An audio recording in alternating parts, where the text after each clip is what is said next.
All right, we'll call to order this, sorry. That was really loud. All right, call to order this meeting of the Bridgewater Town Council. If everyone will join me, if you can, please rise for the Pledge of Allegiance. I pledge allegiance to the flag of the United States of America and to the republic for which it stands, one nation, under God, indivisible, with liberty and justice for all. Thank you. And the Town Council meeting is being streamed live via YouTube.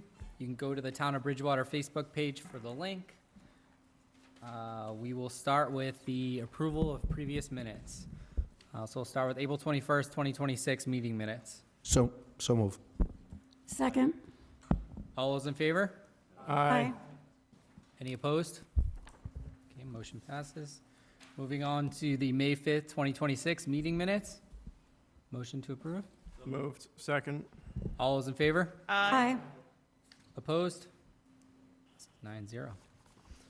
Okay, we'll move on to announcements from the president, of which I have a few. So let me do a few things here.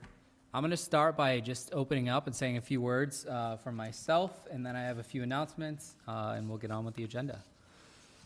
So I wanted to start by saying thank you to the citizens of Bridgewater for the re-election this past April. It's another 3-year term, and I'm incredibly grateful for your trust and support. I also want to thank my fellow councilors for their vote of confidence in electing me as the next president of the Bridgewater Town Council. It's an honor that I don't take lightly. This town faces many challenges in the months and years ahead, and I'm proud to be working alongside with my fellow councilors to tackle these issues. We're at a critical point in our town's history. We need to upgrade and expand our water infrastructure, continue working closely with our partners in the Bridgewater Rainham School Committee, and we need to address the financial limitations facing our community. But we will only solve these issues together. The citizens of this town have a long history of stepping up and coming together when we need it most. Our small businesses face challenges every single day. We are home to 2 large state institutions that play a major role in our community. We need continued advocacy at the state level through our representatives and state senators, and we've already seen the benefits those relationships can bring through the recent grant awards and investments in our town. Most importantly, we need to come together to fix our town. The people of Bridgewater need to get involved. Join boards, committees, send emails, make phone calls, meet with the people who represent you here in this room and beyond. I understand many people have limited time to give or participate in local government, and I respect that. But I also believe that many of us could give just a little bit more. And right now, that is exactly what this town needs. Whatever participation or involvement you can give, please give it. If you're unsure how to get involved, reach out to any of the 9 counselors sitting up here, and we'll all help guide you. As council president, I also want to make it my commitment to create more opportunities for citizens' voices to be amplified and incorporated into the work we do as a council. Transparency, communication, and public participation matter, and I want residents to feel heard and connected to their local government. This is our town, and the future depends on us working together. So thank you for that. Now I'll jump into a few announcements. Just a quick update, the Charter Review Committee has been formed. We formed that in April. They are still going through the process of being sworn in, and so they will have their first meeting in the coming weeks. They were originally scheduled for tomorrow, but there's still some administrative work that needs to be done. So more updates to come on that piece. I also have a few messages from our veterans agent. We had 2 veterans recently pass. So Carol Brunke, U.S. Army veteran, and John Navika, U.S. Army veteran. So if you would please join me in a moment of silence for those 2 folks.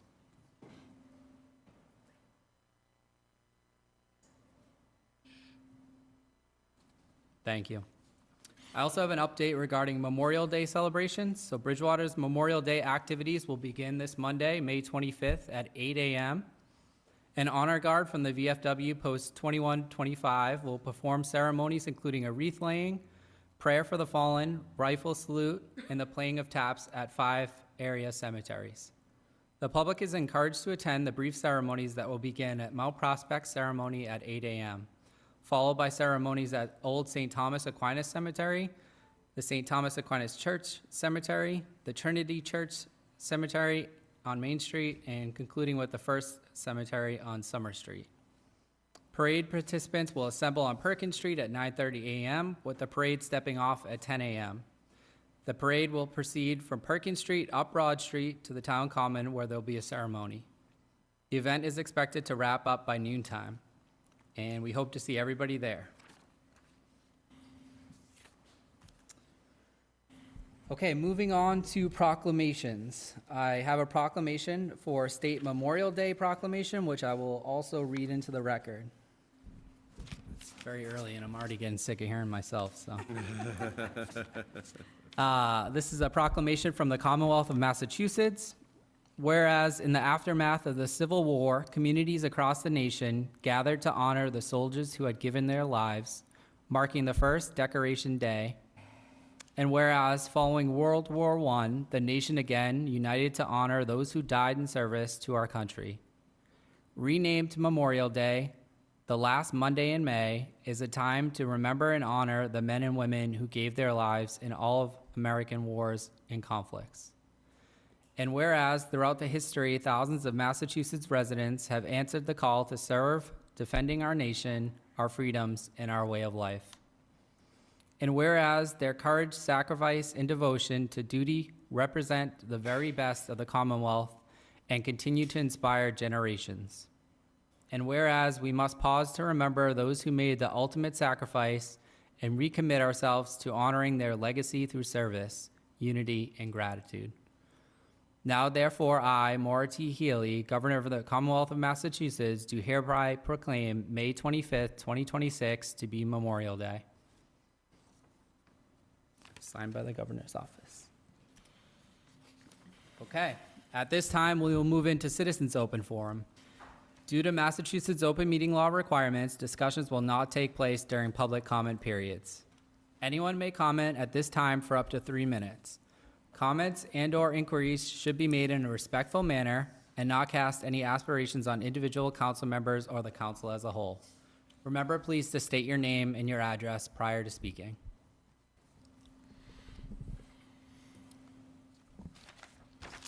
Hello.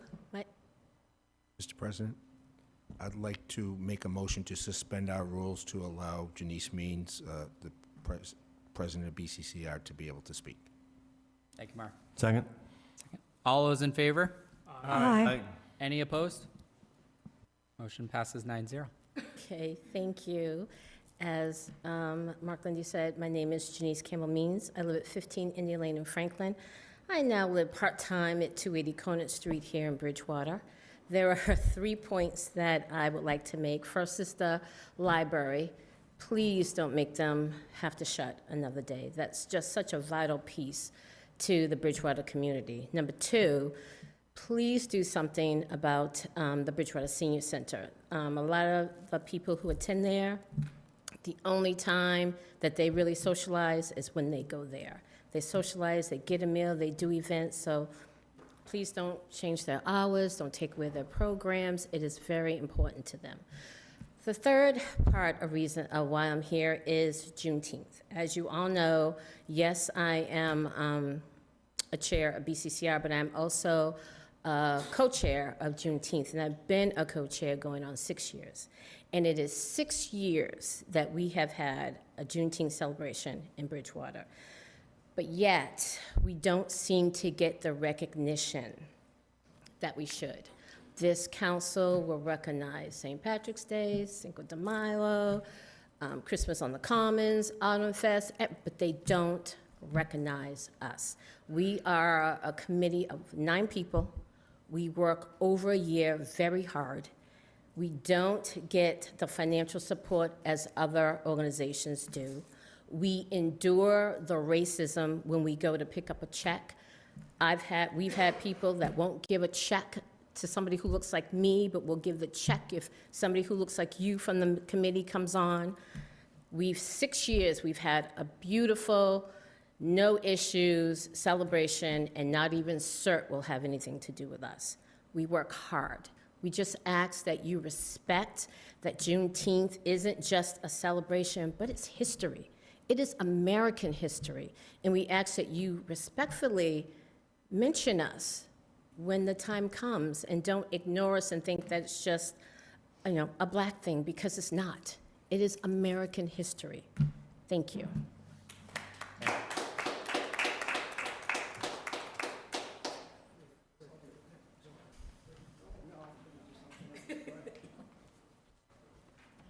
Laureen Powers, 41 Sunrise Drive. I'm going to comment on two topics, but they're both going to be brief.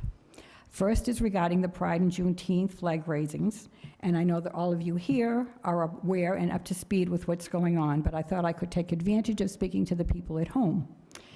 And just want to let them know that the Pride flag raising and celebration will occur on June 1st at 3:30 at the Bridgewater Public Library. And the Juneteenth flag raising will be on June 15th, also at the Bridgewater Public Library. What impresses me the most each year at these events is listening to the BR student speakers. We all know it's not easy to get up in front of a crowd of people who you may not know, but they do. And they do it because it matters to them, and it matters to us. They share their stories, their challenges, their hopes for the future. Our job is to listen and learn. My other topic refers to the budget.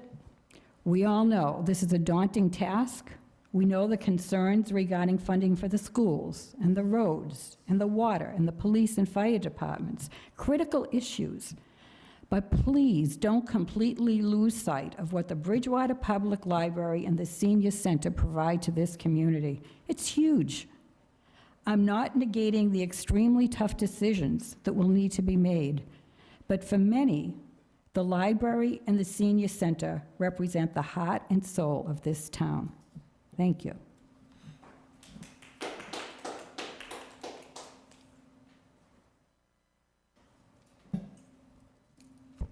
Good evening, councilors. Sam Baumgarten, 60 Short Street. I come with a little bit of good news tonight to share with you. Hadn't planned to speak until about an hour ago, and I said, I'm wearing this shirt for the Bridgewater Youth 1 Mile Road Race, which took place on Sunday. I think I should speak about that shirt. The race was the 4th annual Bridgewater Raynham 1 Mile Race for kids in grades K to 8. For me personally, it was race number 41, going back to 1980. That's before some of you might have been born. It started at Burnell School, then became a Bridgewater race, K to 6, then it became a Bridgewater K to 8, and then after the pandemic, came back as a Bridgewater Raynham event, K to 8, with the help of Dan Lamourie and his wife Lauren, who own a company called Northeast Race Management, and they've been instrumental in helping to stage the race, and I'm grateful for that. Dan is also a local realtor, Movementum Realty. You may have seen his ads around. But I did want to share a bunch of thank yous. On the back of my shirt are some of the major sponsors, including my running club, Colonial Roadrunners, the Bridgewater Dome, Grants Rental, and Bridgewater Pediatrics helped us to support the giveaway of T-shirts free of charge to the kids. We don't charge them for the race either, so we get a fair amount of donations to put this on for free. I also want to thank the school district, the cooperation of Superintendent Powers and his staff to give us the use of the Bridgewater Raynham facility and the roadway. And I also want to mention a whole bunch of other people who make this work. Members of my running club and local residents, Frank Nelson, Eric Mellon, our state rep, Dennis Gallagher, who's also a member of the club, Jimmy DuPont, who's now on the school committee. He's a regular runner and helper. We had several teachers and parents, Corey Alves and Michelle Soley, 2 parents. PE teachers from the district, Dave Glazer, Megan Lackey, Rebecca Pinter, Lauren Pacanzi, Kelly Rigo, and one of my near friends, Jim Slavin, who spends about 4 hours on a Sunday helping us with that. We had a recent grad, Cole Bridges from BR. He comes back and runs. He's the trailer. He runs behind the kids so we know when the race is over. Jack and Ryan Alves, who are current BR students, and Katana Soli. We also get help from Christina Kloiber, who's the BSU track and cross-country coach. and Nurse Claire Grennan from the school district, who comes and just hangs out in case someone falls and scrapes their knee. We appreciate that. So in sum, this is really a team event.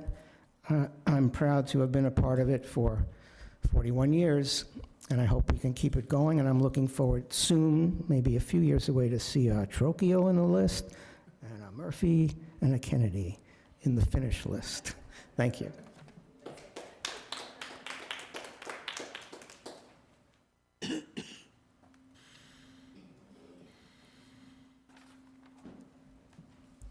Good evening, Janet Hanson, Pleasant Street. I just first would like to speak about the water rate hikes. While it may not seem like it's a lot, it is a lot when you're on a fixed income.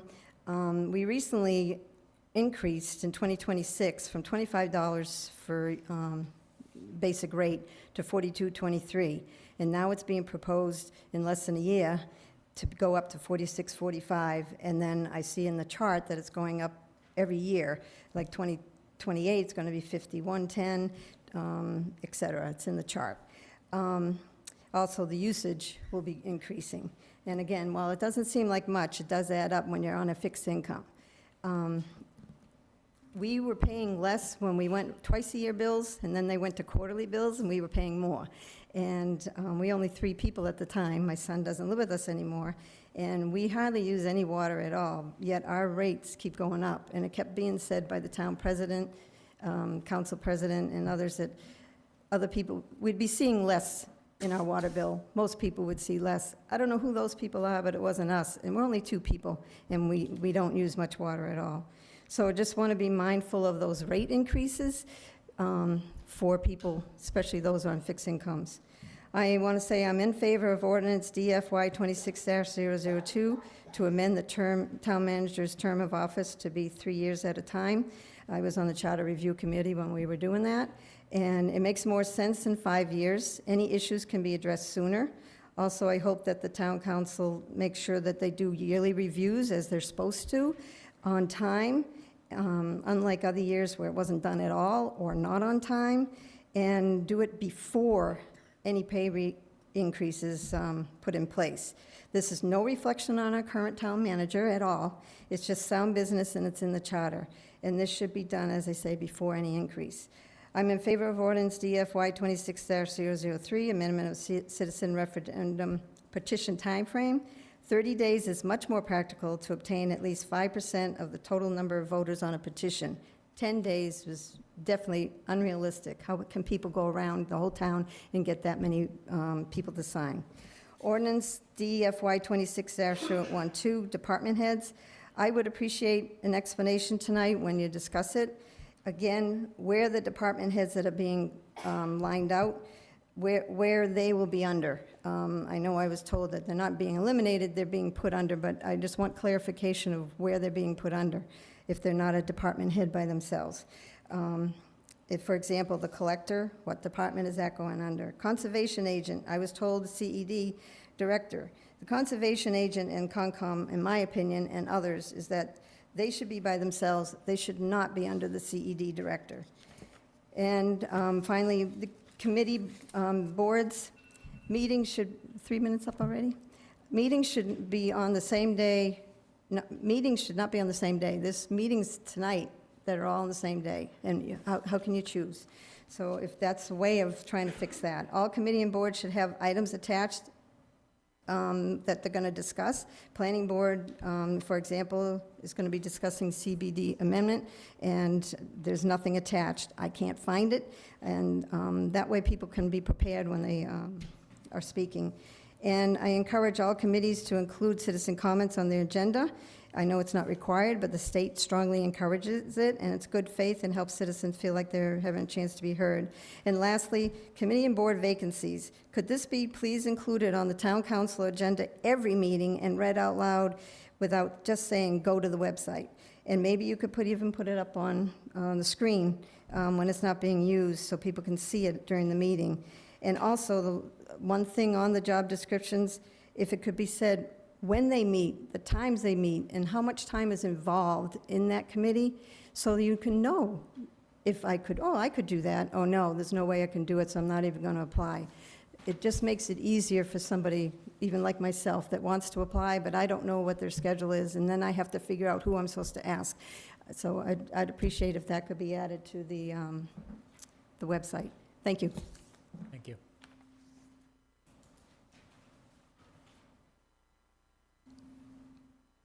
Anybody else?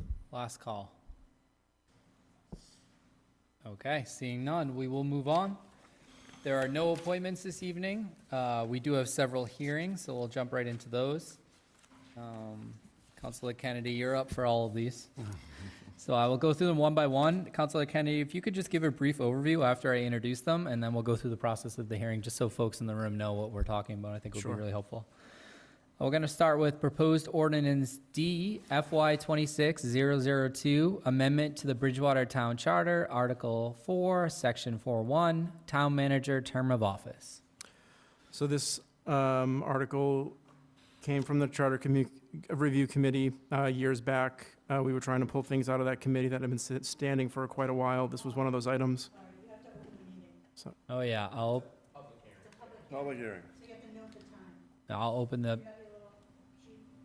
I got it. I'm new to this. I'll open the hearing at 7:21. Thank you. Councilor Kennedy. Thank you. Sorry for the interruption. So this item was in the Charter Review, came from the Charter Review Committee years ago. So we, in the Rules and Procedures Committee last year, tried to pull a lot of those out of committee that had been long-standing. This was one of those items. The Rules and Procedures had moved forward with this 3-0, so we wanted to bring it back to the council for discussion at that time. So what this does is it limits the term for the town manager to a 3-year contract. That's probably it without going into debate. Thank you. Okay, going down the list, I've already opened the public hearing. So next I will share with you all that the public hearing was advertised in the 5/5/26 Enterprise and on the town website. I will ask if there are any general questions from the public regarding this ordinance. Seeing none, I'll ask if anybody from the public wishes to speak in favor of this ordinance. Seeing none, I will ask if anybody from the public wishes to speak in opposition of this ordinance. Seeing none, I will ask the councilors if they have any questions regarding the ordinance. Councilor McGrath. Thank you, Mr. President. I'm a little confused, Shane, so I'm just going to ask, on this one, are you replacing everything that it says already on here? Or are you just adding that to 3 years? Because you said replacing existing language. It replaces that specific existing language within the charter itself. Under the, like, the town council shall appoint a majority vote, and it's a whole paragraph. So you're taking away that whole paragraph? All right. Talk about training, education, and all that? Section 4.1. I'd have to review the charter again. This is from October. I'd have to review the charter again. So if it's going to replace the whole thing, then that's not the purpose of this. It's to amend that specific section in the charter. When you say amend, I'm not sure. You just, because it doesn't say a 3-year in here? You're adding the 3-year, so you're just adding? It's adding a 3-year stipulation to those contracts. That's the purpose of this. But we're keeping the rest of the whole paragraph. There wasn't supposed to be any other additions or changes. Okay, so I think you could just, if you just amendment saying that you're not replacing existing, you're just adding this language in that one sentence for 3 years? I'm going to have to review the charter to, do you have it in there? Yep, that's it. Yeah. No, I have it. Thank you. I have the chart if you want to look at it.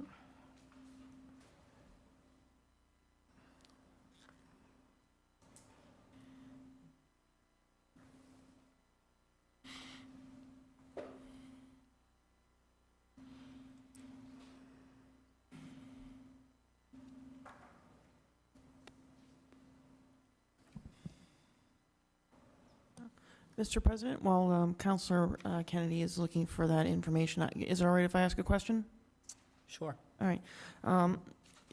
This change is from the 2021 Charter Review Committee, correct? Yes. Okay. What was the genesis for the reason to make this change? Is it to codify basically what the standard procedure is for most towns and cities for their town managers to have 3-year contracts and then they're reevaluated at the end of those contracts? I believe, and I don't want to speak for Councilor Kennedy, but while he's looking that up, I believe it was to give a limitation of the 3 years was the gist of it. There was no limitation outlined in the current charter, to my understanding. Thank you, Mr. President.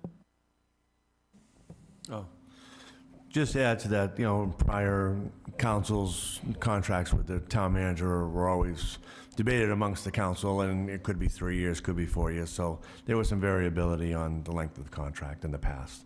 But this would, like you said, codify it and make it a maximum of 3 years.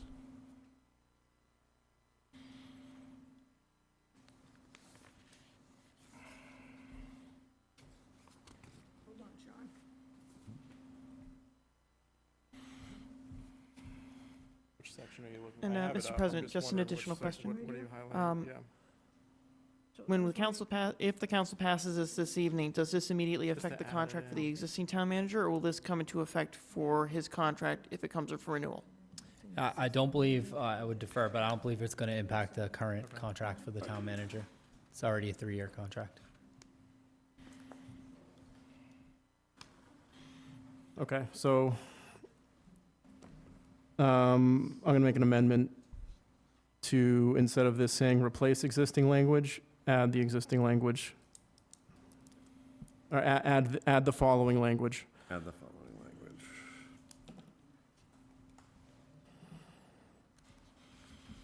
I'll second that.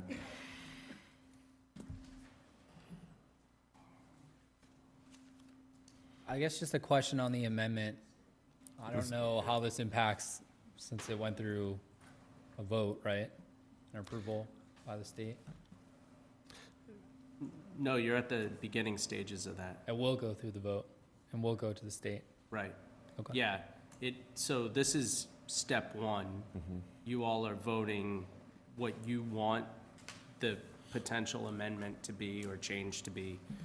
Then this will get packaged as it goes through the process. If it gets approved, it'll get packaged, go to the state. The state then may come back. Usually it's with fairly minor kind of typo edits, but if they're major, it probably would come back before you. Hopefully not. And then if the state approves it, it comes back and you vote it to go on Those are the voters. for the town to vote on it. It's typically the procedure that's been followed. Thank you for clarifying. So we have a motion, A second. second. I'll take, all those in favor? Aye. Any opposed? Passes 9-0 for the amendment. Moving back, if there are any questions on the ordinance itself? I'll just have a general comment. The specific purpose of bringing this forward was to pull things from that charter review committee, so this isn't necessarily a favorable, or I just wanted to give both points of view. One keeps it limited. Generally, department heads are 3-year contracts. There are some towns that have 5-year contracts or more, and there sometimes is a benefit to having a longer contract period to keep costs from inflating when it comes to those contracts. So I just wanted to lay that out there as both, because this wasn't I took this on specifically to pull it from that committee and put it on the agenda for us to discuss, because I thought that was important. So I just wanted to give, at least how I see it, both sides of that position, just for information purposes.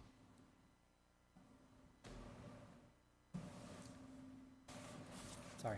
I'm in favor of this because I think 3-year contracts, if department heads have them, I think it should be consistent with the town manager, and a longer contract if there was an issue, again, not talking about current town manager, but if we ever had an issue, would be on the hook for 2 more years. So I think this is good work by the Charter Review Committee, and I think we should move it forward. Any other comments? Motion to approve? Motion? Second. Yeah. Oh, yeah. Okay, no more comments from any of the counselors. We're good. All right. So at 7:30 on the dot, I will close the hearing. And I will ask for the motion, which is. Motion to approve? Second. Going, second by Council Lindy. All those in favor? Aye. Any opposed? 9-0. Send to the state. All right, that was the practice round. On to the next one. So I'm going to open the next public hearing for proposed ordinance D FY 26-003, amendment to the Bridgewater Town Charter, Article 8, Section 8-2, Citizens Referendum Petition Timeframe, opening the hearing at, again, 7:30. I will note that the public hearing was advertised in the 5.5 Enterprise and on the town website.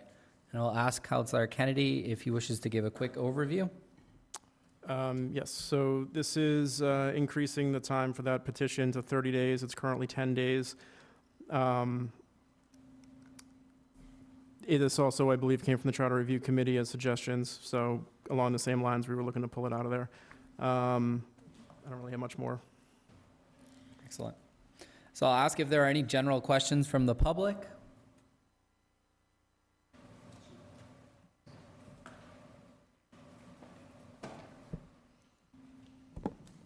Carlton Hunt, Austin Street. I don't have a question, just a comment. This is an important thing. We need to give time for people to look at legislation, and if they want to do a petition, we need to give more time. So I was on the first charter review. We tried to make it 72 hours. That was unacceptable. So making it 30 days is really important. Thank you. Any other questions from the public? Okay. Asking if there are anyone from the public that wishes to speak in favor.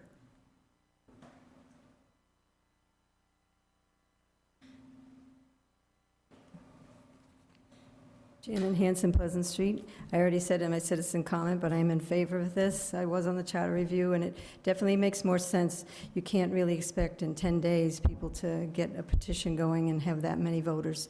So I hopefully this will go and become part of the charter after it goes through all the rigmarole it has to go through. Thank you. Thank you. Would anyone from the public wish to speak in opposition? Seeing none, I move to ask any counselors that have any questions regarding us. Not so much a question, Mr. President, but a comment. This is a good piece of legislation because this actually takes into consideration the needs of the public to try to get any type of legislation moved along to a citizens referendum. It is logical, it's reasonable, and it's well past the time to actually have it on the charter. Should have been there from the start, but it's good to get it now. Thank you. Questions? We will move to approve it and we can comment at that time. Okay. Okay. We're all practicing tonight. No questions then. Questions? Through you to Councilor Hunt. How many current registered voters in Bridgewater, based on your town clerk knowledge? Ballpark? Somehow 19,000 is in my head, Yeah. but I'm not 100% That's fine. positive. I just want to say, so obviously, you're almost talking, 950 voters you would need on a petition such as this for a change. So I just want to throw that number out there. Thank you. Okay, moving on. I'm going to close the hearing if there are no more questions from the counselors at 7:34. And I will take a motion. Motion to approve? Second. Any comments? I think this gives citizens enough time to be heard and be involved in the process. 10 days is like almost impossible, and the number that Councilor Perry brought up, it takes time. So I'm in favor of this. Thank you. Any other additional comments? Okay, we have a motion and a second, so I'll take all those in favor. Aye. Aye. Any opposed? Motion passes 9-0. And for a third time, I will open a public hearing at 7:34 for proposed ordinance D FY 26-011, amend Part 2 of the Administrative Code, Chapter 1, Article 3, multiple member bodies. And I will note that this hearing has been advertised in the 5.5/26 Enterprise and on the town website. And I will ask Councilor Kennedy if he would like to give a quick overview. So this does a few things. It removes one of the requirement for CPC to have one member of the Affordable Housing Trust Committee on their board. The reason being is that that committee is defunct and they are not able to fully fill their board out. This also changes the current empty water and sewer board to have just, it changes it from requiring engineering or public health experience to water or wastewater experience. It also, any applicants for this position come through the town manager as well, so there's discretion there. It also eliminates the water and sewer board recommending rates, which is currently in there. We are currently doing the rates like we are tonight. So I will probably finish there before we get into debate on that as well. Thank you. Thank you. I'll ask if there are any general questions from the public.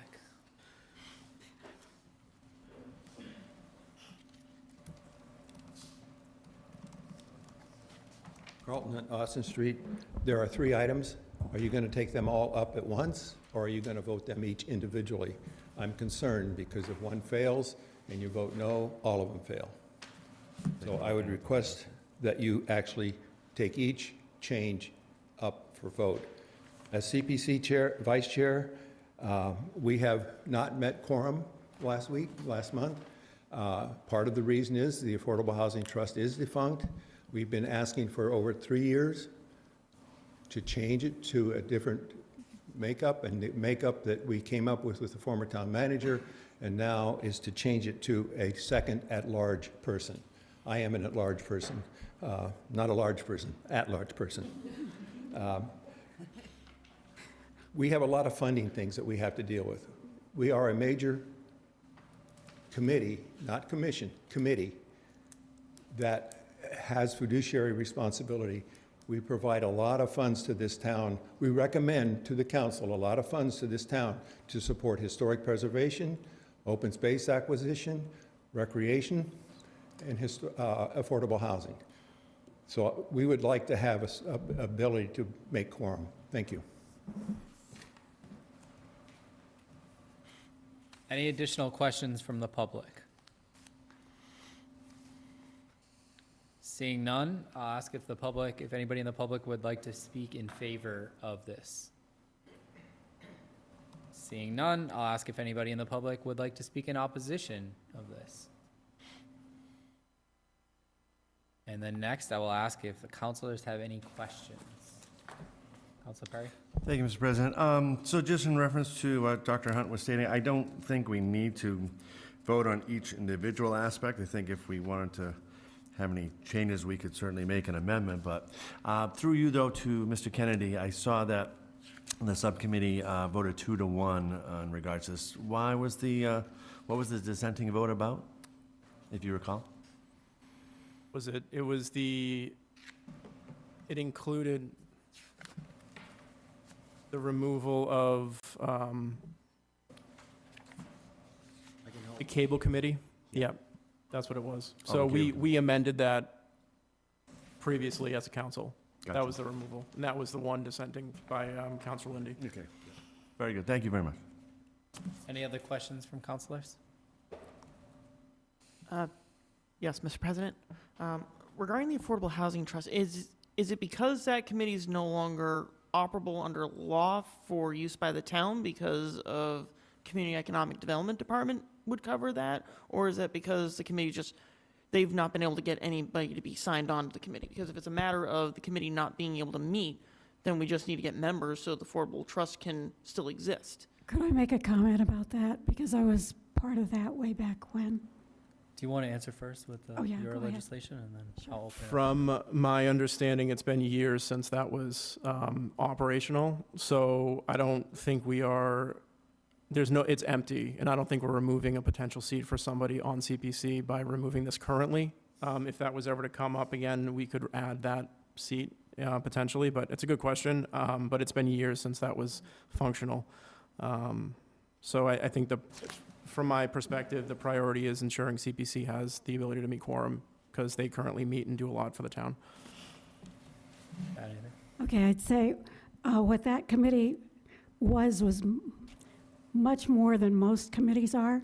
You had to be sworn in, you had to go to court, you had to do all sorts of things to be on that committee, and we were only ever, with the former town manager, he was only ever able to get 2 people on the committee, and I think they were looking for 5. I'm not positive about that, but they couldn't get the number that they needed, and it just never went forward. It's very different than the other town committees, which are just citizens who are joining and giving their expertise to it. This is really something where you had to make real legal commitments. So it was just harder, and it never got completed. And so it existed for a while, but it still wasn't doing CPC work. And so I think it's much smarter to say, no, it doesn't have to be on there unless sometime somebody decides to really go forward with it and get it on there. But I think it's been many years. I think it's been at least 5 years since that happened. Any additional questions from the councilors? One question through you, Mr. President, to our attorney. Is it even possible to divide an ordinance motion? Or an ordinance by motion? I don't believe so. I just want to clarify. To divide it? Yeah. No, but you can make an amendment to what you You can make presently individuals, have. but you can't divide. Okay. Exactly. That's what I thought. Yep. Okay. Okay, I will note the time, 7:41. The hearing is now closed, and I will ask for a motion to approve. So Motion moved. approved. Second. Motion and second, and all those in favor? Aye. Aye. Any opposed? Motion passes 9-0. And for the fourth and final time, we will do one more hearing. And so I will open the public hearing at 7:42 for proposed ordinance D FY 26-012 to amend Part 2 Administrative Code, Chapter 2, Article 1, Section 3D, Department Heads. Just wanted to note again that this public hearing was advertised in the 5/5/26 Enterprise and on the town website. And I will ask Councilor Kennedy to give a quick overview or update. So this is just an update to our admin code. I spoke with the town manager over this. It's just dated, and we have a couple that aren't listed in here that we do currently have as department heads, I believe. No, this isn't that one, excuse me. Well, it changes, we don't have a roadway superintendent, it's the DPW director.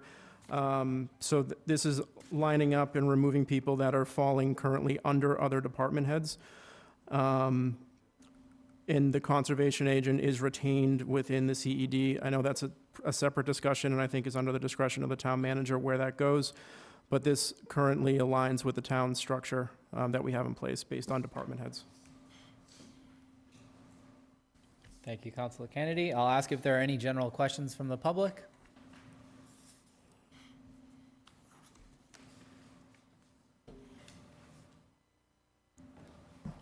Janet Hanson, Pleasant Street. I again feel that the explanation should be in an ordinance. I'm used to an ordinance giving an explanation of, like you have them crossed off, that's fine. And he said this before when it came up. It should say where they're going, on here, or the reason. There's no reason. It just says, the term department head as used in this section shall mean the following positions. But it doesn't explain what happens to the ones that are lined out. I know I first thought they were disappearing, but I was told I was wrong. But when you see a cross out, that's what you think. But there's nothing in here, unless I'm missing it, and you can point it out to me, but it doesn't say conservation agent, it's not going to be a head. It will be under this. Where are they moving to? Or moving might not be the right word, but something should be written in the ordinance. If you can do an amendment, something should be written in the ordinance to explain what's happening to those department heads. That's the issue I had right from the start, and it's still not in there. So that's the comment I have. Thank you.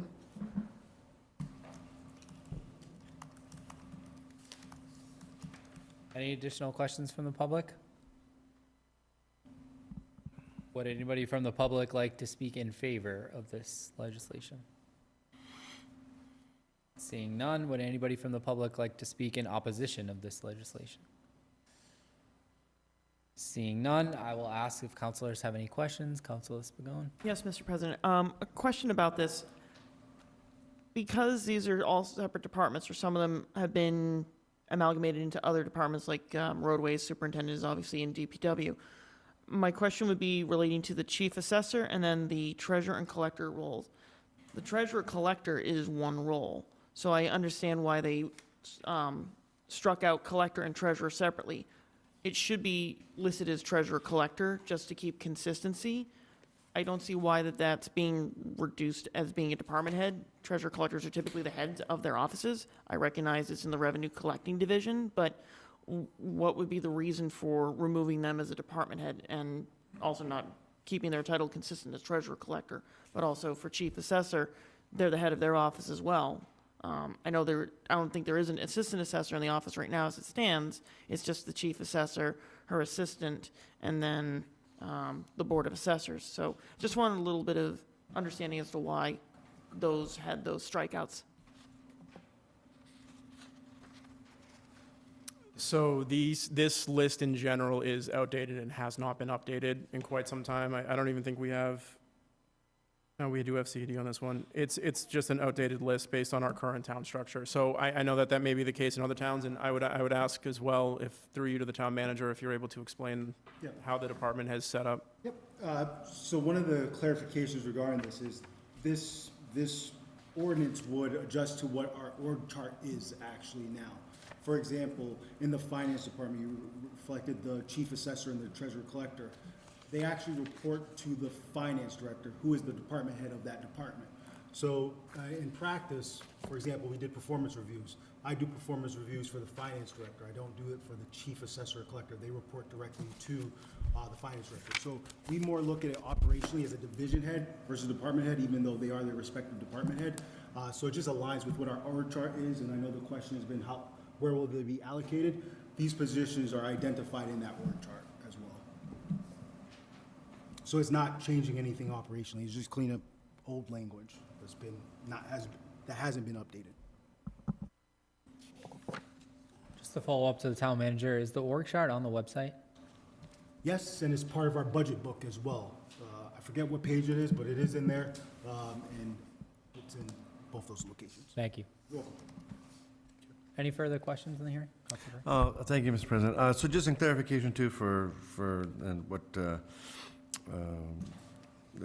public was speaking of, I think as we're amending just a listing of the department heads, I don't think we necessarily need a description as to why or why not certain ones are being removed. So again, to answer the public's question, I think it's just a blatant list of what the department heads are. And that's why again, descriptions of where everyone was going, I don't think was included in this, but I just wanted to throw that out there to answer the public's question. Any additional questions from the councilors? Okay, it is One. Oh, I'm sorry, Councilor. I just wanted to say that I think that the why of everything needs to be explained, and therefore, since it's not explained here in this article, could we defer this to another? I would like to defer this to another time so this can be reworked and all the explanations put in. Can I I just answer follow that? on Answer that? Oh, you want to? If I could just follow up on her question, just for purposes that it's already been advertised as such, if we do make any amendments, does it then go back through the cycle? Of that length? No. But obviously, you can make a motion to continue. If Right. you wanted to continue it, you could make a motion to refer. Yeah. If you wanted to do that, those would be kind of the mechanisms for doing that.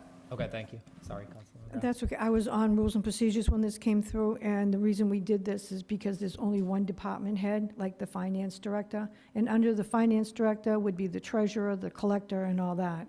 So we designated who the department heads was because of the town manager, and the people underneath would go underneath.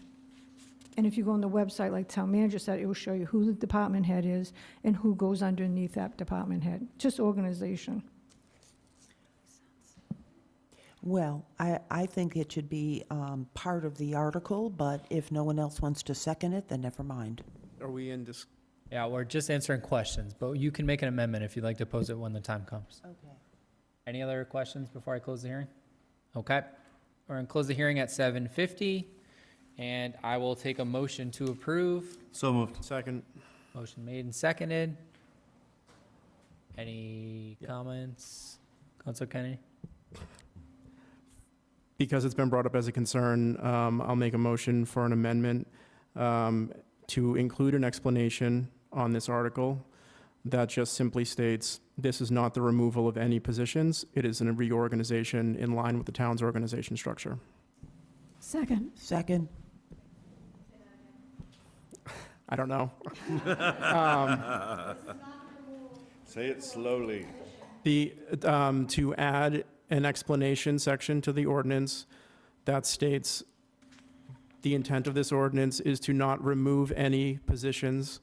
This is simply, this is organizing our department heads in the administration code to be in line with our current town organizational structure. Second.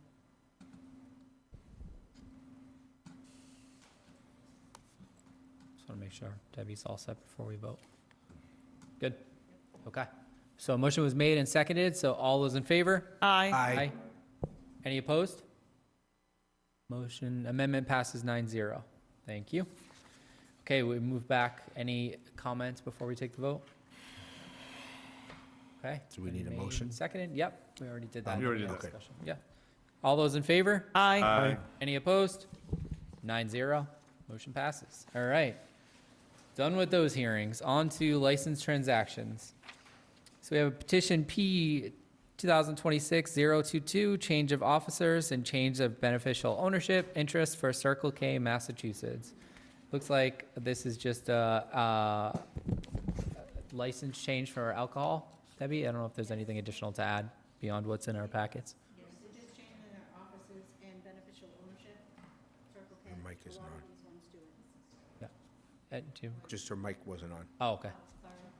That's okay. Any additional questions, comments on this piece? Does it Kenny? need to be introduced by anyone? Say again? Does it need to be introduced by a specific counselor? It just comes through, right? Okay, No. Just wanted to No. double check. Okay. Take a motion to approve. Moved. Second. Second. All those in favor? Aye. Motion passes 9-0. That is all set. Who made the motion? Yes. She was asking me. Moving on to presentations. So we have a presentation from Roselli Clark and Associates. We'll start with that. And I'll give a brief audit exit conference overview.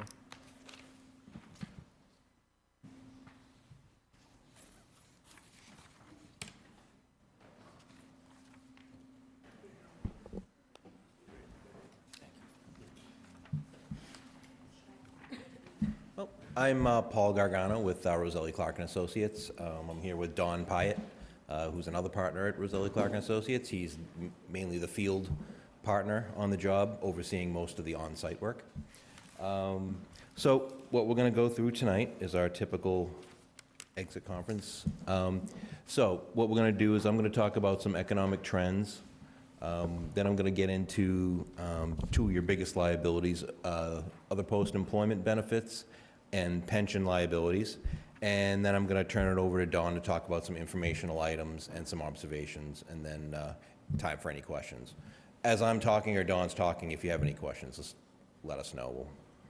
We'll be glad to answer them as we go. So I would say, one of the most important numbers on your financial statements is your unassigned fund balance in the general fund.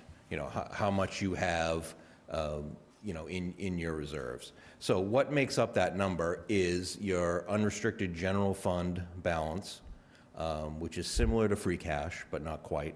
And then added to that, any of your stabilization fund reserves. So that's when we consider your reserve balance, that's what we're saying, your unassigned fund balance in the general fund, and that includes any stabilization fund money. So, if you look at this graph, you started all the way back 15 years ago in 2010, you had negative reserves. And then you've consistently built them up to the point where you now have over $15 million in reserves at the end of '25. So what does that mean?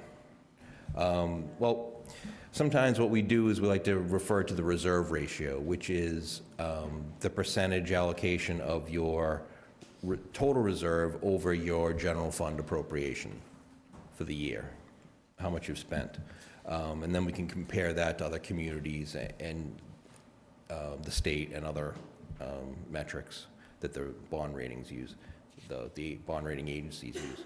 So when you look at your reserve ratio, you're almost at 20%.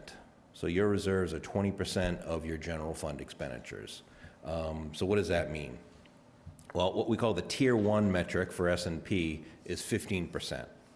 So, you know, for their top tier, they want you above 15%, which, and I'll get to it in the next slide, it's your 8th year in a row that you've been above that level. The state average is a little less than 10%. The low metric, you know, which you don't want to be at, is around 3%. So 20% is an excellent reserve ratio. You want to try to maintain that as possible, as much as you can. I understand, you know, budgets are tight. You got a tough decision, some tough decisions now about what to do, what levels of spending. But you really have to look at that reserve ratio because that's what's underpinning your bond rating. And obviously, as you go forward, you're doing more water, sewer, other work. You really want to maintain that bond rating because that equates to a lower interest rate and real dollar savings, particularly once you bond out these projects. So what happened during the reserves during the year? So your reserves increased $2 million over the prior year. So $3 million of that was because of conservative estimates on your local receipts, mainly driven by your excise, which is motor vehicle, meals, and hotel motel excise, and your investment income. Obviously, investment rates are higher than they have been, so you know that's been causing some surplus there. So again, as you go along, these estimates can they tend to decrease. But what you want to do is you definitely want to keep that surplus in there, the conservative estimates, so you generate this free cash.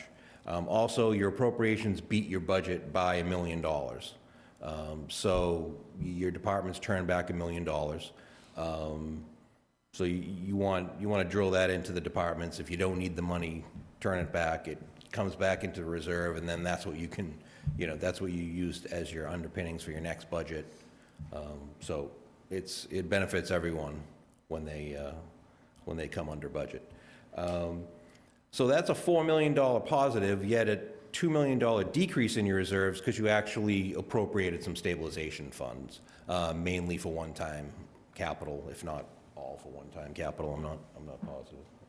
I'm assuming that's what it was. So obviously that's an appropriate use of your reserves. You don't want to get into appropriating ongoing operations, but one-time costs are fine, particularly capital.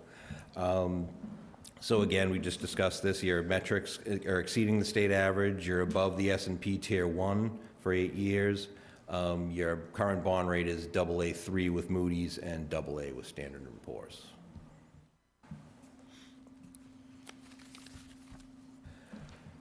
So, two of the big liabilities that these bond rating agencies are concerned with are your OPEB and your pension. And it obviously drives budget decisions, on your end as well. So your estimated net OPEB liability, which is your liability for health, dental, and life benefits for your retirees, was about $35.1 million at the end of the year, which was 3.9 less than in the prior year. So what happened was there was actuarial assumption gains because of the discount rate increasing, and that's driven by rates increasing. So what happens is the higher the discount rate, the lower the liability.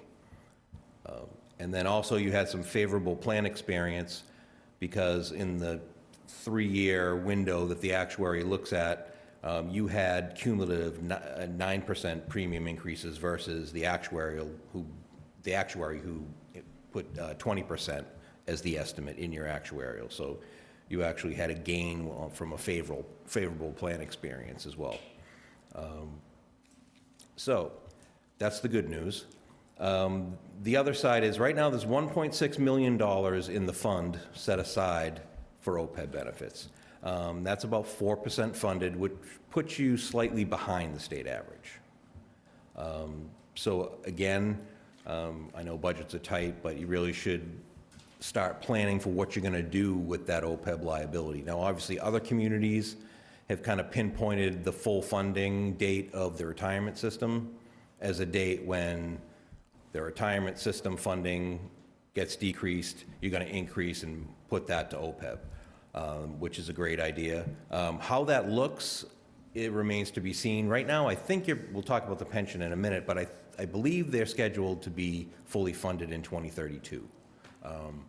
But what does that mean for you? It's still undecided. So once you get to full funding, fine, you're at 100%, but do they keep going to 105, 110? What's the surplus?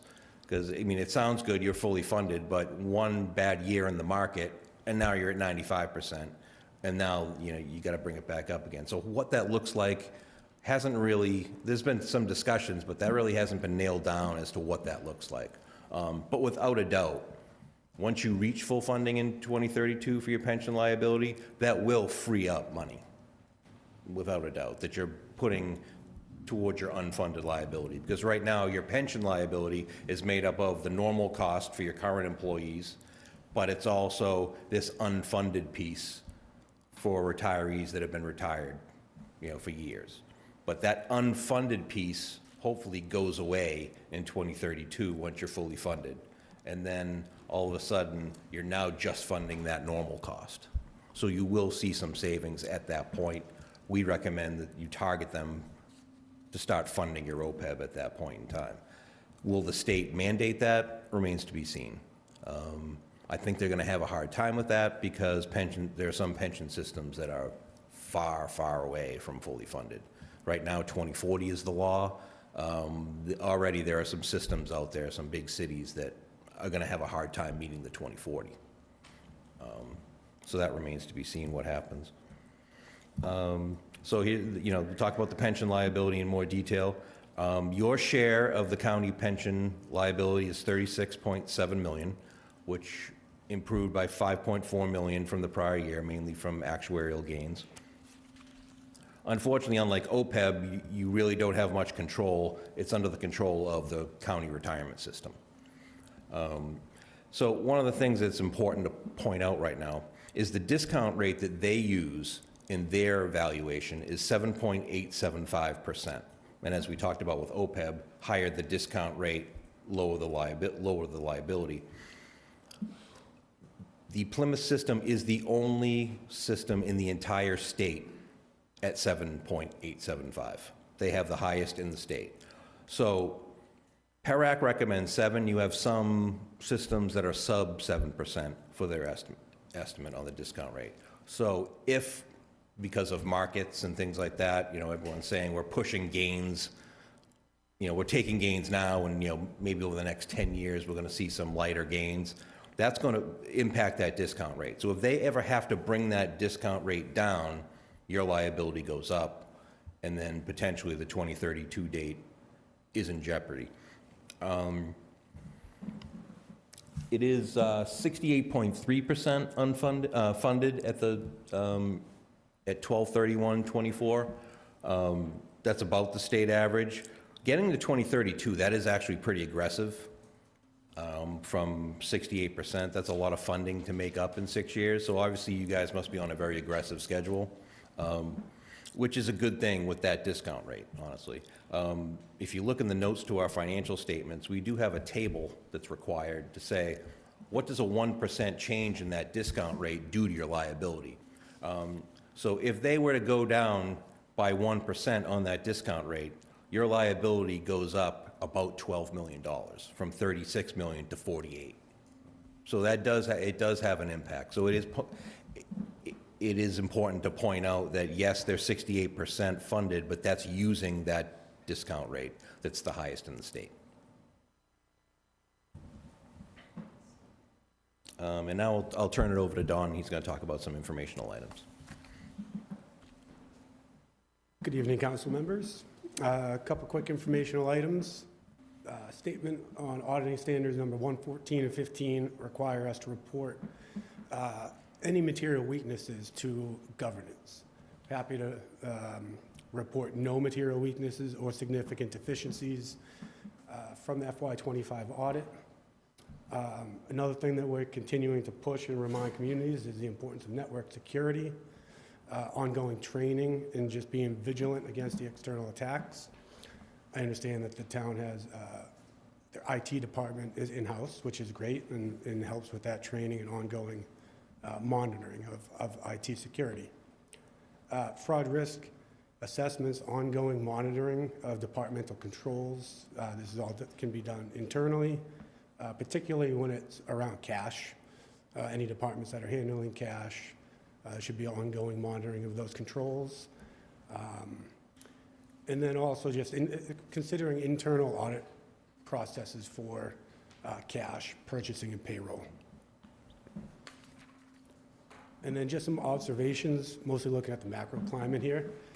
Bond market is still pretty volatile. Stock market is very volatile, which that will have the most impact potentially on those OPEB and pension liabilities. Ongoing possible supply chain issues due to geopolitical concerns. Everyone's seen the increase in cost of materials, labor, delays in getting big pieces of equipment and vehicles. Rising health insurance premiums. I believe recently you guys had about a 6% increase in 26. Not sure about 27, but many towns across the state are seeing double-digit increases. So there's definitely an area of concern and something to be monitoring. Recessionary fears and possible stagflation are other areas to kind of consider as we go through the future. And we'll take any questions. Start with Councilor Spagone. Thank you, Mr. President. Through you to either Mr. Gargano or Mr. Piat, just for some edification for the residents and attendants at home, can you give us a description of what GASB stands for, SAS stands for, and PARAC? Yeah, GASB is Governmental Accounting Standards Boards. They basically provide the pronouncements that we have to follow for reporting, statements on auditing standards. And then PARAC is Public Employee Retirement Commission, Retirement Administration Commission. Jeez. Councilor Kennedy. Through you, Mr. President. Could you just give a brief overview?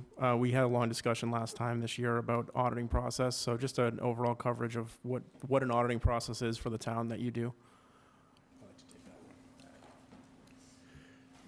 So again, it is a financial statement audit. It's not a fraud audit or a forensic audit. So what we do, they're required to be a risk-based audit. So we perform risk assessments on your key areas.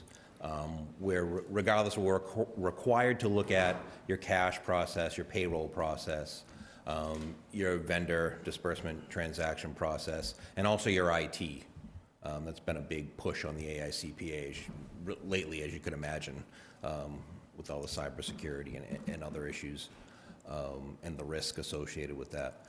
So we look at those areas first, we test your controls, and then we go out and analyze the balance sheet. So we'll test, we go through, again, it is risk-based, so obviously cash, it's gonna be a huge risk in every audit we do. So that cash we're gonna pay particular attention to. Other areas might not be, your withholding liability, something simple. We may just do analytical procedures and glaze past that. But again, since it's a financial audit, there is a materiality that we use. We use PPC, which is a Reuters Thompson product, and so we use a standard materiality through, for all the fund. It's a different for each fund type. So your general fund might have a materiality of, let's say, $1 million. So, and your other funds, your special revenue capital, those are going to be much lower. So maybe those have a materiality of 100,000. So again, we are looking at materiality and material transactions. So sometimes, people say, well, gee, why didn't you catch that in the town clerk's office? Well, their whole budget is not material. Not that we would ignore a certain department. We're required to, do a broad set of testing, and we'll do analytical procedures on everything. But again, that's our main focus when we come in to do this audit. We're looking at material financial transactions and higher risk areas. And then what we also do, like I said, it's not a fraud audit, but we are required to talk about fraud with the client, document controls, and what if they perceive any risks or of fraud, or if any fraud or anything like that has actually happened. There's a risk assessment, regarding that. And then also, and that's the financial audit. And now you also qualified for a single audit, uniform guidance they call it. That's through the federal OMB. Since you spent more than $750,000 in federal monies during the year, that triggers the federal audit. So we look at major programs. We have to test a certain percentage of your expenditures. There's a little formula that determines what we have to test. Again, it's risk-based. So there's some auditor judgment but for the most part, it is risk-based and coverage-based. So we're not, if there's a $100,000 grant somewhere, we're probably not going to look at it. But you guys had some bridge grants and things like that. So those the past couple of years have been our focus on the single audit, grant audit, as well as the ARPA money. This past year, it was mainly the ARPA money. Going forward, and we didn't have any findings, it was a clean audit. Just like Don said in our presentation, both the financial and the single audits did not have any required communication, no significant deficiencies, material weaknesses, or any other findings that we were required to report. Going forward, that $750,000 goes up to $1 million. So unless you have some of these bigger grants, you may not qualify for a single audit in most of the years going forward. Most, schools tend to be the biggest generator of federal grants that we end up looking at. So where Bridgewater Rainham has your grants for them, has all the grants for the schools. We probably won't have one of those single audits going forward, other than the one-offs here and there. But that's what we do. That's our audit. That's kind of our overall audit process. Thank you. Any additional questions from this side? Councilor McGrath? Thank you, Mr. President, through you. Where it says our current 1.6 million in the fund, but we're still only 4% funded, which is slightly below the state average. What's the state average? We were talking about this earlier. Even though it's OPEB and not pension, PERAC, the Retirement Commission, is kind of the repository for all the OPEBs in the state. Unfortunately, they did a couple studies. The last study is 3 or 4 years old, unfortunately, and I haven't been able to get that updated information. I think it was in the high 3s at the time, but that's 3 or 4 years ago. So I gotta think it's, around 5% right now. But I unfortunately, I don't have the good data to share with you. And the other thing with the employment benefits, so we still pay for retirees' health care and life insurance Yes. after they retire? Yes. One last question, the compensated absence, so we have vacation, 6 time paid leave off. Now Yes. that we have both maternity leave for fathers and mothers, should we be putting money away from that too? Because what if wherever they leave that department, we have to have overtime to cover them? Have we thought about that? It's a good question. I guess that would depend. That would be a department to department thing. Yeah. Honestly. Okay. Normally, we say the money that you should be putting aside is for the buyouts at the end. But you do bring up a good point. I don't know until you have the data as far as who's taking the leave and how much of it. I would think you could deal with it in the current, with the current budget, but you're right, that you may, I don't know if you have a salary, do they have a salary reserve? We do. Councilor McGrath, I was just going to say that we do have a salary reserve, and we do account for Yeah. that. HR department keeps apprised of staff coming in and out, so we do have a salary reserve that would adjust. For the fathers, too? Yes. Okay. Thank you. That's good. Any questions? Yeah, Councilor. Yes, Mr. President, through you to Mr. Gargano. Audits are done on a yearly basis. Where does our audit usually take place in the year? Just for people at home. I know the answer to it, but I just want to make sure you know what the answer is to give to the people. Yeah, I mean, usually, the finance department does a great job closing the books on a timely basis, getting the free cash into the state. We usually tell our clients, we don't have to wait till that's done. We have to wait till they close the books, but we don't necessarily have to wait till you get your free cash back and the balance sheet gets approved by the state. But we like to, only because that means it's been vetted by the state. People all the time say, oh yeah, we're ready, come in, and then they're not really ready. So we try to, we try to make that happen. So that usually occurs, in September, and then we usually come in October, do most of our work, and then ideally, we would issue a report within a month, let's say. What happens, though, is we're usually waiting for the county retirement system, because I need that county retirement system audit before we can finish. And that has been a problem, not Plymouth, just not solely Plymouth, but it's retirement systems all across the state. Some get it to us, after the first of the year. So I literally have audits sitting there, and I can't even finish the financial statements. And then all of a sudden, oh, Essex Retirement's done. All right, I got 10. While I'm still got a full audit schedule, I got 10 reports to go back on and do. So it does cause a problem. Plymouth actually does a pretty good job. Do you know when we get the Plymouth audit? I think they were November. All right, November. Yeah, ideally, we would have those before November.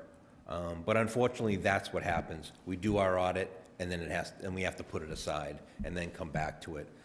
Our audit schedule's packed.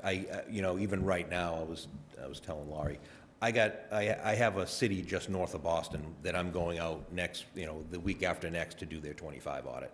We're auditing year round now, and it's hard to fit. It's hard to squeeze everyone in. So the earlier you can close the books, and the more ready you are, and the better shape you're in, the better.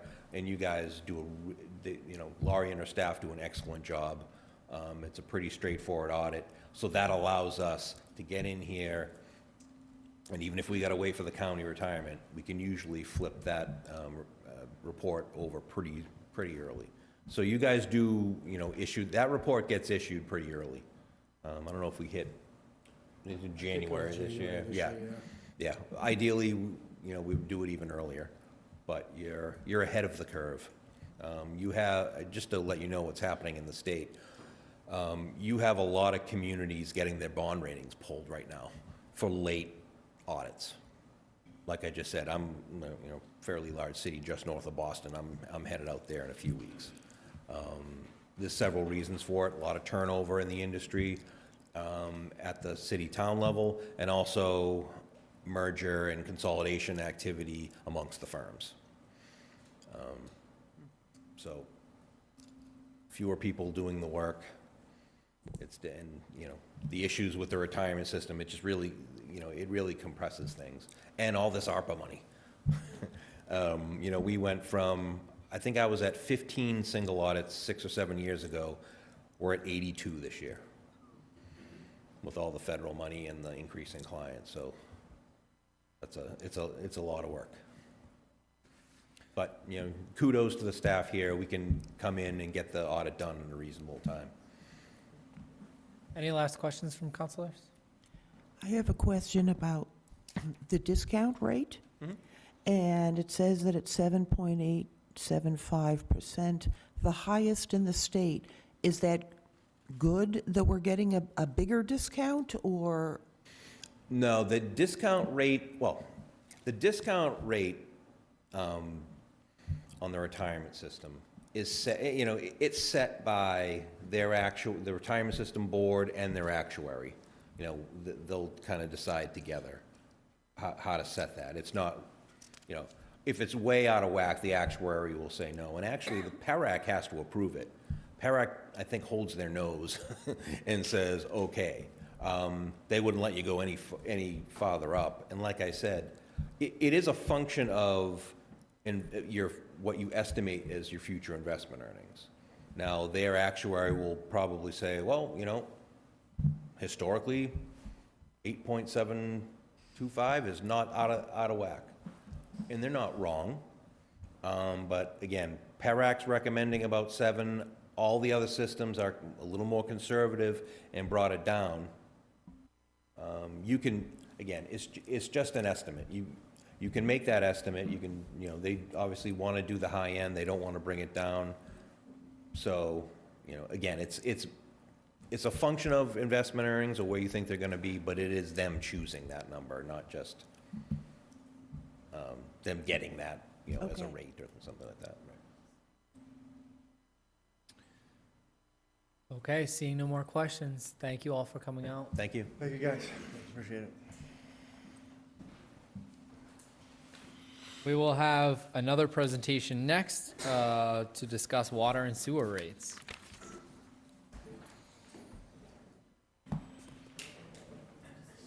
Sorry, Tim.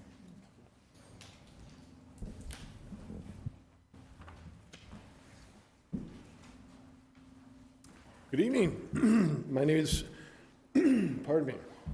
My name's Toby Fetter. I'm a senior manager with Raf Tellis. We are the same firm that did the full multi-year water and sewer rate study last year, came and presented in much more comprehensive format on the full results of that study, along with the recommendations. And I'm here tonight to provide an update on the check-in that we did this year and confirm the rate recommendation that we have for the coming fiscal cycle, which is FY 2027. So, that being said, opening thoughts. Obviously, there's been a lot of changes, a lot of challenges here in town with the water and sewer utilities. You have new staff in Will and Craig managing both utilities. That's different than last year. No major changes from the standpoint of operations, obviously. There was the establishment of an interconnection with Middleborough to ensure water supply. There is, I believe, almost complete a rapid rollout, quite frankly, probably the fastest rollout of immediate treatment I've seen for installed water sources that is underway to ensure that that you have the ability to fully access your existing water supplies. You have continued construction going on at the wastewater treatment plant, which is obviously a very large obligation for the town. And you have the onset of the first tranche of the wastewater treatment plant improvement bond repayment that is on the horizon. We have taken account of that in the rate recommendations and continue to want to do so because, similar to a mortgage, that is money that needs to be repaid on behalf of the sewer utility. Finally, as part of this spring's activities, we've just been beginning the process of taking a look at the connection charges to make sure that they're sufficient to fully reflect the cost for new customers coming into the system and not end up with a situation where you have older customers paying for a portion of the assets that are really being accessed by the new customers. So major questions that we were intending to address, and I believe we have, is how well did the rate recommendation last year go? What were the results? And despite some of the limitations on water supplies associated with the drought and such, the water revenue target right now is projected to be about 2.5% above what we targeted, and the sewer revenue for the full year appears to be about 98.5%. From the standpoint of rates and revenues and how those interplay, from the standpoint of is that success, the answer within the industry is yes, because of course we're basing our rates on an assumption of water and sewer sales.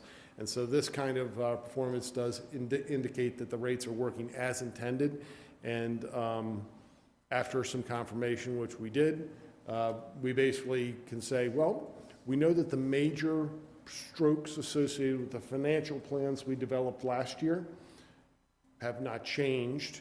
And so the longer-term rate recommendations and staying on the financial plan that we decided to pursue last year remain pretty much unchanged as well. It's a confirmatory step this year, and with really the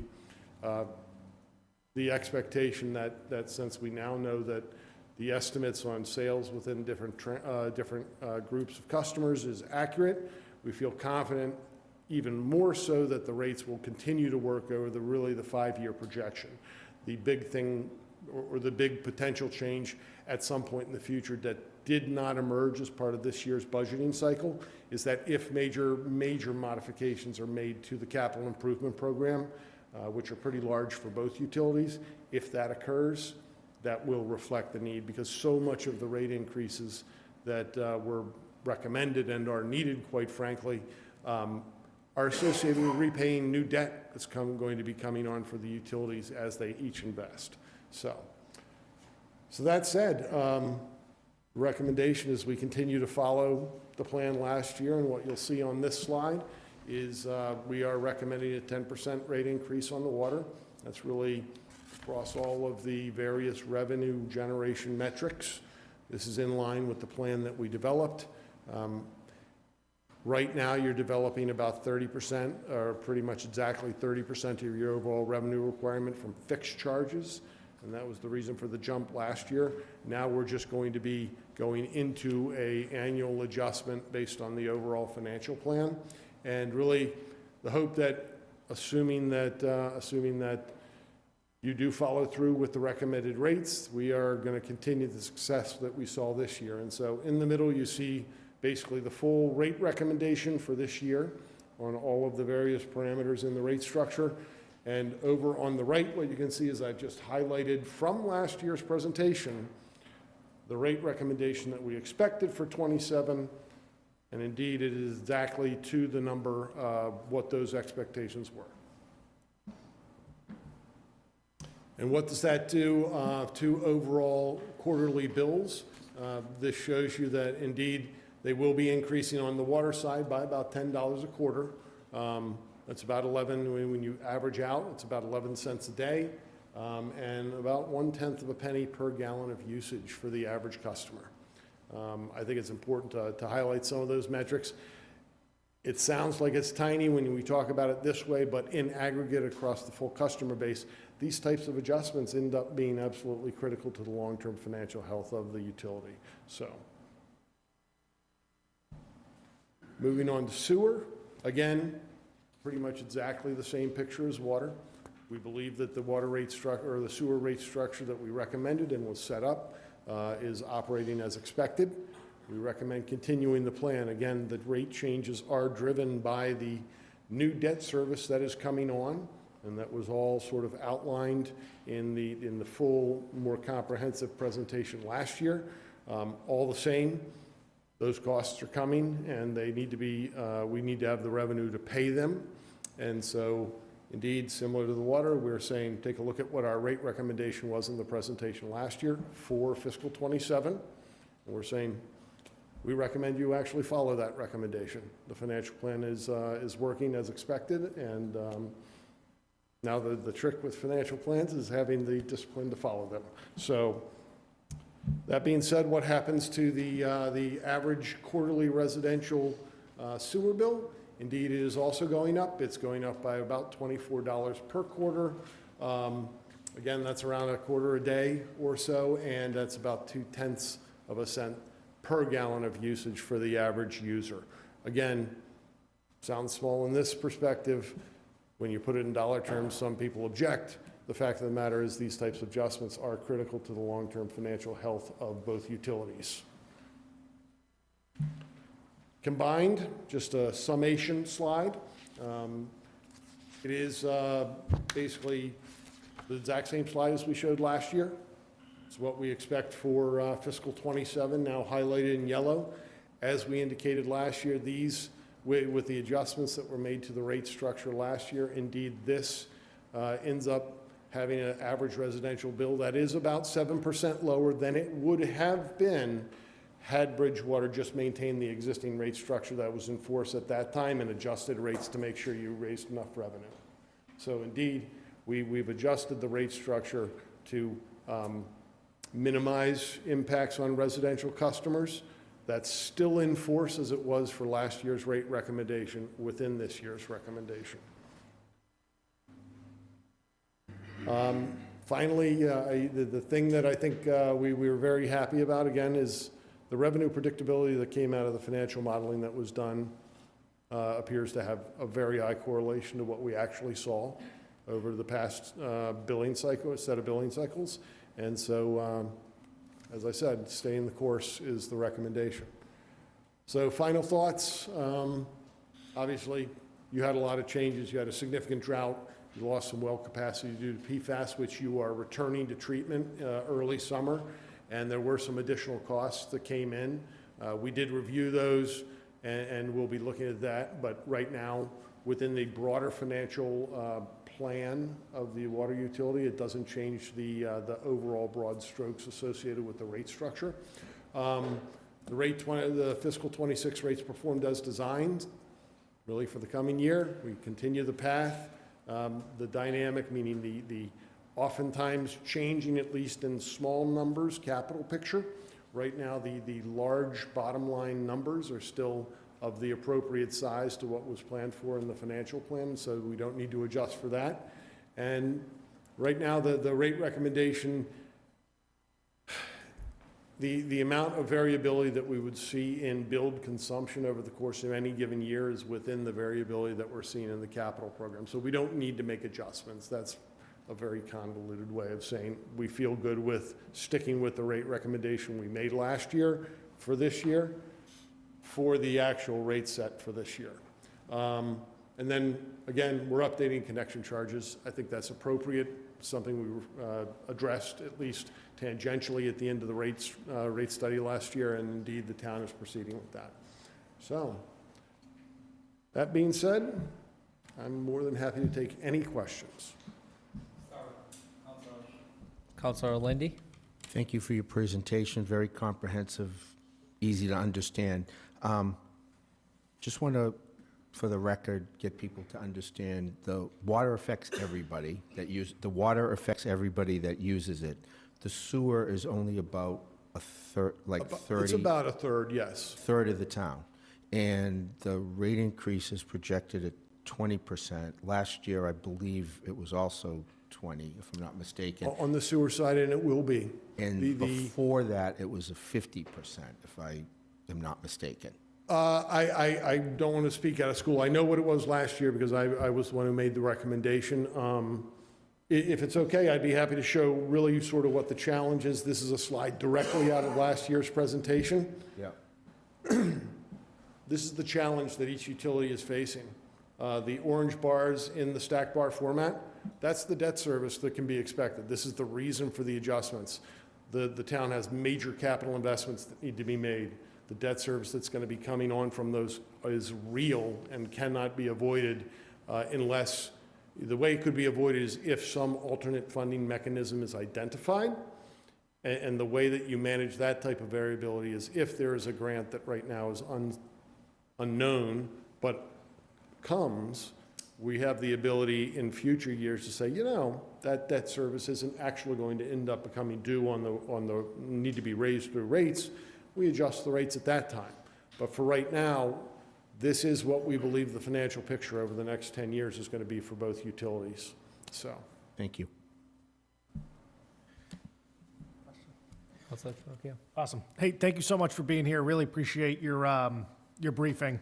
So my question for you is this. So is there any sort of variable or unanticipated situation that would cause these projected rates to rise at all? Like, is there an example that that you could give us? Like, let's say, for example, okay, hey, everything's going as planned, you know, where everything's to course. But what's an example that could increase the rates? above and beyond what we're recommending, because Yes. I want to be clear, we are recommending for the foreseeable future, we are going to continue to need rate increases due to the capital spending. You know, the things that end up driving, driving need for rates that are higher than what we project, the loss of customers. That's usually the one that I think is often most worrisome. The other one is, quite frankly, if we were incorrect in the way that we expected the increase in capital construction costs to occur. So when we developed the original model and the original capital cost, the capital costs were provided by the town's engineering firm. And we take those and they give us, here's what, they said, here is what the wastewater treatment plant is going to cost to upgrade.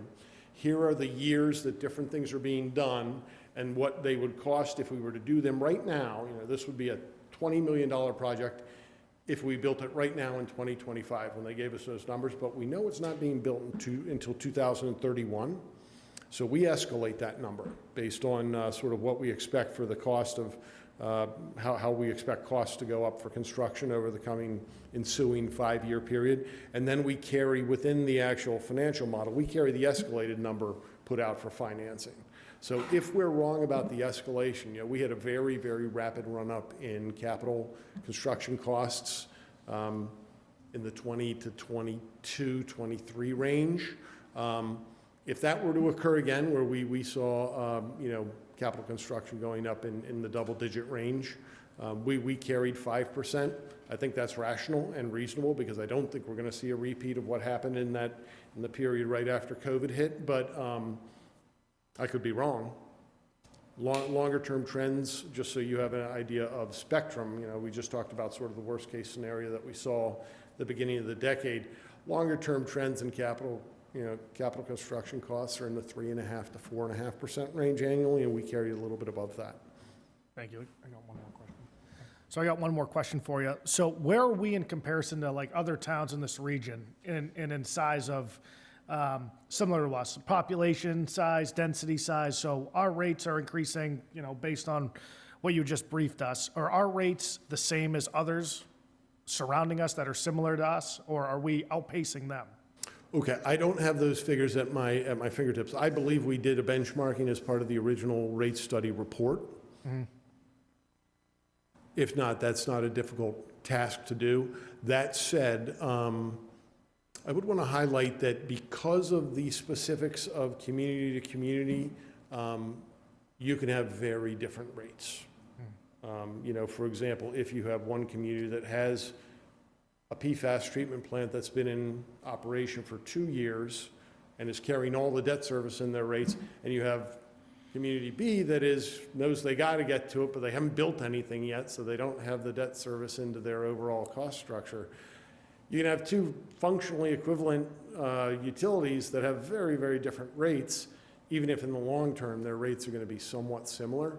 Mm-hmm. And I think that's even more important to recognize on the wastewater side because of just how capital intensive some of the new permit requirements are in order to basically stay in the regulated wastewater business. And that varies massively between towns in many respects due to the characteristics of the receiving water. So if you're, for example, a whole mass where you're discharging into a deep cut of Boston Harbor, your wastewater treatment discharge permit looks very different than a wastewater discharge treatment permit somewhere in Plymouth County inland. So I'm not, I guess what I'm saying is I'm happy to provide the numbers. It doesn't provide a perfect apples to apples understanding of how you're doing. Mm-hmm. Thank you. Thank you. Any additional questions, Councilor Kennedy? We have recent building going on with our 2 water filtration units being installed, and that's going to cost quite a bit of money. Was that factored into the increase in rates, or is that because that's not paid yet, is that not factored in yet? So we did take a look at the ongoing construction, and because we are factoring, as I said, on the water side, I believe through fiscal 30, if I'm operating from the Wayback Machine here, through fiscal 30, we had somewhere around, I think it was $40 to $50 million of capital programming in the water utility when we made this original rate plan. And so the question on, if we had to race forward with Project X as opposed to Project Y, that was the one that was on the capital plan, the dollars are fungible, and the way that they end up hitting is fungible. Fungible, everyone knows what that means. Basically, $1 is the same as the other from a fiscal perspective. And so we did take a look at what's been done, and we took a look at what the impact is, And right now, we're still very close to what the actual financial plan that we had for fiscal '27 is, incurring all of the changes. Great, thank you. And I'm happy to see that it's on track based on what we did last year, because I'm more of a comment myself, but I don't like raising anybody's rates, especially my own. But I think we have some big problems that we need to solve, so thank you, I appreciate it. Thank you. Councilor Spigot. Yes, Mr. President, thank you. Mr. Fetter, I actually have a couple of questions that might be a little technical, but I just want to try to get that information out there to the public. For these water and sewer rates that are being proposed, I want to look at, like, what's the proportionality of ratepayers in town that would be paying these rates? Like, a percentage of folks in town that have 5/8 inch residential pipes versus the other size pipes. What is the overall burden financially on the percentage of people in town that are paying the water rates that are going to be paying these newer rates? What I'm trying to think of is like, because I know it's going to burden some of the residential aspect of it, but I want to kind of like better understand, if we're increasing these rates, are they going to more affect the residential customers versus commercial customers, and how would that shake out? So compared to last year, all of the rate increases across all classes, all fixed charges, all volumetric charges, are the same percentage. And so after the rate adjustment last year, which did fine-tune things, and then we brought in commercial rates and non-residential rates,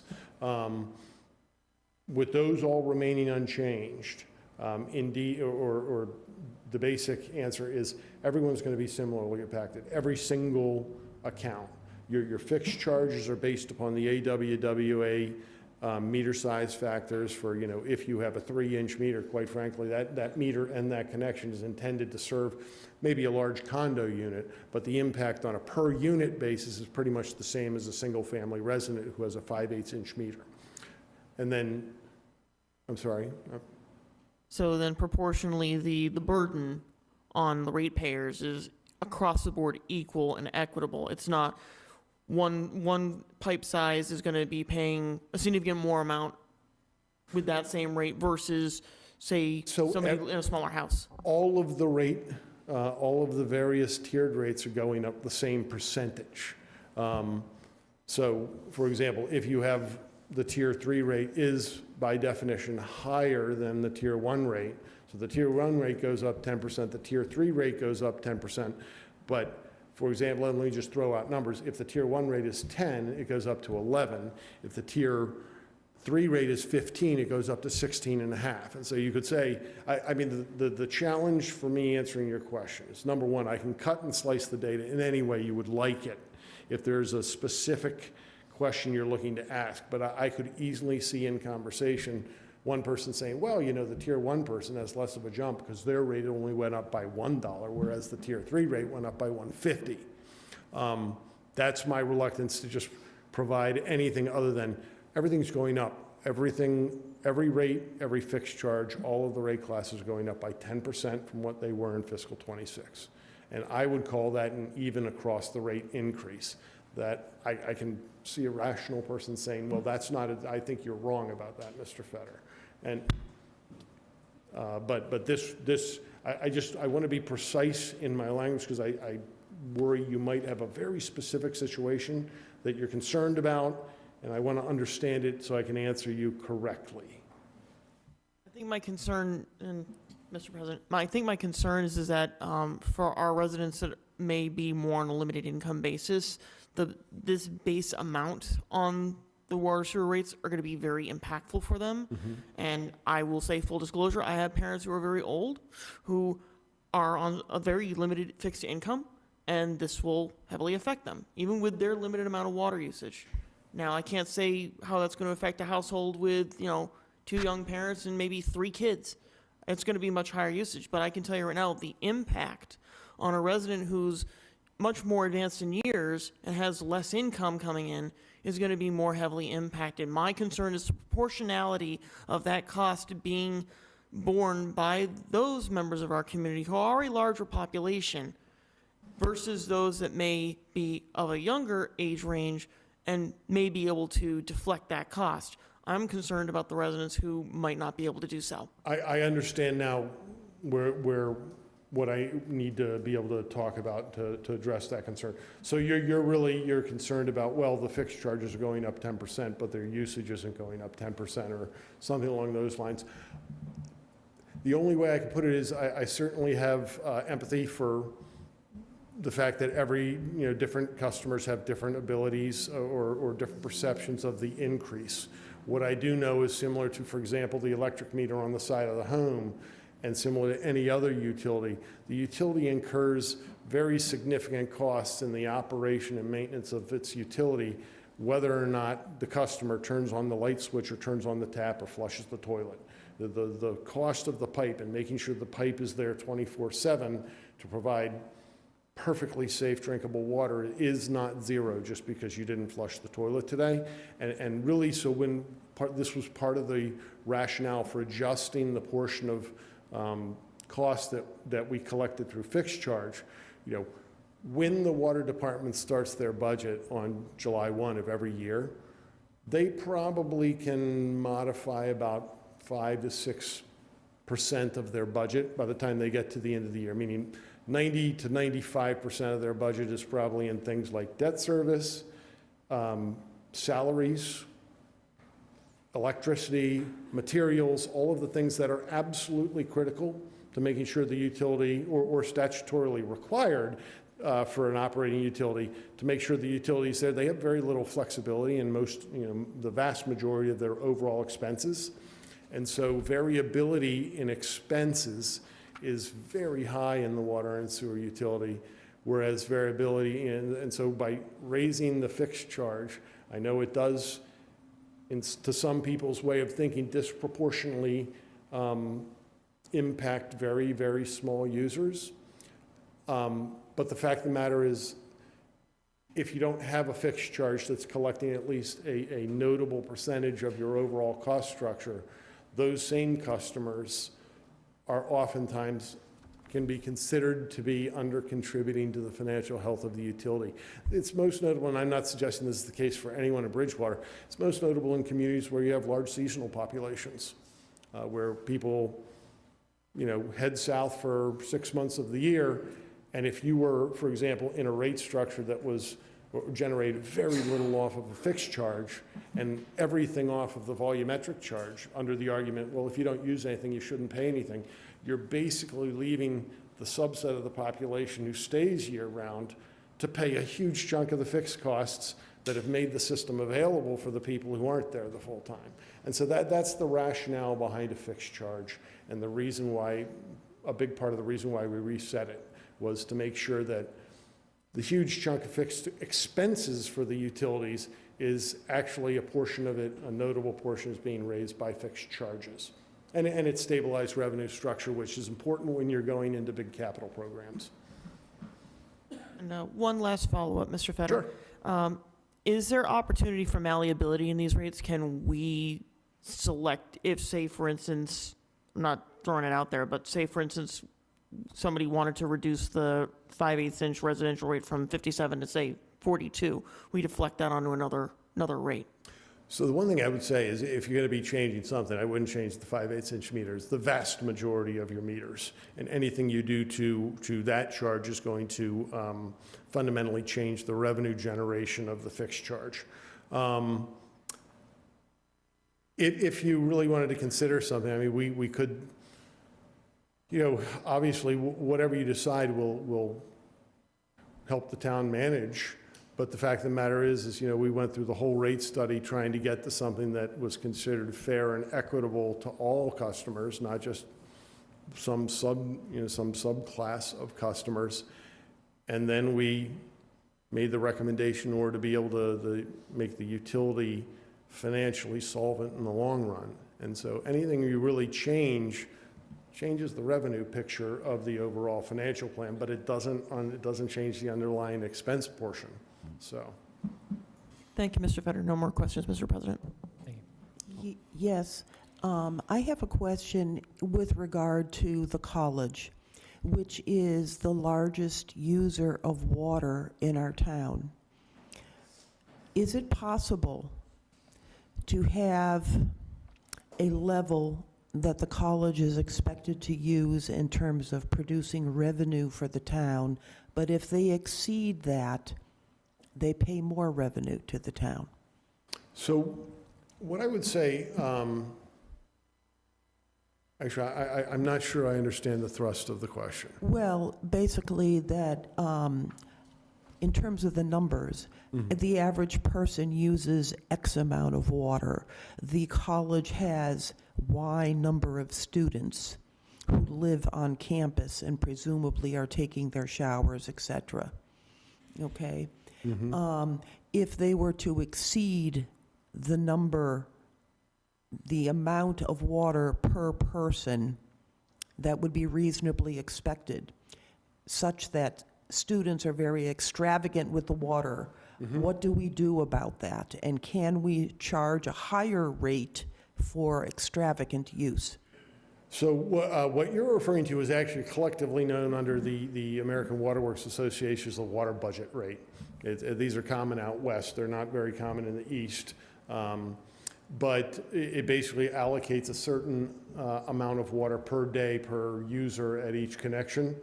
And then you get different tiers based upon that. The challenge with those, quite frankly, is you need to maintain demographic information accurately and then bill according to the demographics during the period of the billing cycle.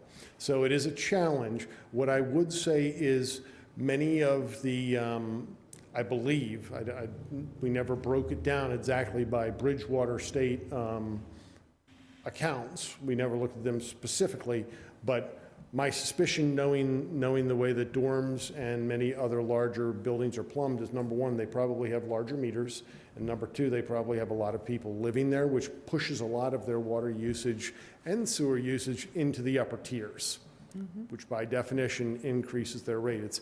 And the rationale there is, you know, this individual customer, whatever the building is placing a larger point demand on the shared asset and a larger aggregate demand, and that is the rationale behind basically the multi-tier rate structure as it's used in Bridgewater. And so my thought would be is they already probably do contribute at a slightly higher level than the average person on average usage. Would it be difficult for you to obtain that information and the statistics on all of that, or has that already passed? Well, so the rate study that we're referring to tonight was done in May of 2025. It's complete. We did a confirmatory step this year and are basically reiterating the recommendations we expected for next year in actuality. Is that an analysis you could do? Yes. How you would get some of the demographic data, I'm not exactly sure. As I said, water budget rates are common in California, maybe not even common. They're occasional in California, where we do, Raftelis, not me personally, does a fair amount of water rate consulting, which is to say a lot. But would I recommend it here? I've never seen it east of the Mississippi, I can say that. Always time to introduce something new, perhaps, if it would improve our revenue situation. Councilor, I know we'll talk about this a little further, and we can get you some information about it. I think it's important to reiterate that in terms of when you ask for BSU, they are our largest user. They are a tier 3 user. Their rate structure is higher than the average user. So if you're asking meter size, et cetera, for that, we can get you that information internally. But they are a tier 3 user, so thus, if you're looking at the rates, they do pay more than what the average single-family homeowner would pay. So I think that's a gist of kind of what your question is as well. So we can get some of that information. And perhaps we can get to this other way of calculating water in the near future. Well, I think Toby spoke to as a professional. He does this for a lot of communities, and they know the national scene. I think it's really important to reiterate a couple of things. When we did change this water rate structure last year, we did implement these changes to, I want to say, shift burden to larger tier users. But if you look at the comparison of the water rate structure for the previous year, I think we did meet that challenge. If you look on the presentation, for example, on and I know this was one of the questions from one of the residents earlier, on page 52 of the packet, it says, as a result of the changes made, combined residential combined bills will be 7% lower under this rate structure than they would in the prior rate structure. So we did meet the challenge of reducing those rates for our I would say, the average user, and we did increase those expenditures and costs on the higher tier users. And the only thing I would also throw out, that it may end up being a somewhat seemingly contradictory impact of doing that assessment would be, is some of your current large customers where maybe there's a lot of people that live in the building over at the university, most of their water, and I mean the majority by far of their water usage is in tier 3. If you were to adopt a water budget rate and have 300 students, they basically would get a massive increase in the amount of tier 1 water allocated to them through that meter, which is the lower cost. But that is, if you're asking about industry standard rates, that is the way a water budget rate works. So I'm now speaking about that. Okay. So I'm not sure those would be maybe as advantageous as you might think. There are certainly other ways you can. I mean, you can try and address this. You can, you can always increase the steepness of your inclining rate block structure, making tier 3 more expensive than it is right now comparative to the other tiers. Those types of things, they provide an incentive for conservation, quite frankly. They also derive more revenue from the largest users of the system. That's certainly both common and regularly applied by communities in Massachusetts. So That might be a good solution. Thank you. Moving on to Dr. Perry. Yeah, no problem. Thank you very much, Mr. President. Again, I was going to point out the same fact that the town manager just pointed out to address Councilor Spagone's questions, because again, she wasn't here last year when this was first introduced. But again, for your average homeowner, it was going to be about a 7% lower situation compared to our prior town rate. The question I wanted to ask, based on this past fiscal year, was there a projection of tie-ins to the town sewer? And did we meet those expectations as far as new tie-ins, or was that lower than expected? And then are we projecting for this next fiscal year any more or less tie-ins? Because I know, again, about a third of the town's on our town sewer. Did we meet or exceed or come under those expectations as far as sewer tie-ins? I know as part of sort of the comeback, we talked about some connections that were underway. I did not see, nor did I ask for, importantly, nor did I ask for a summation of new connections to either system.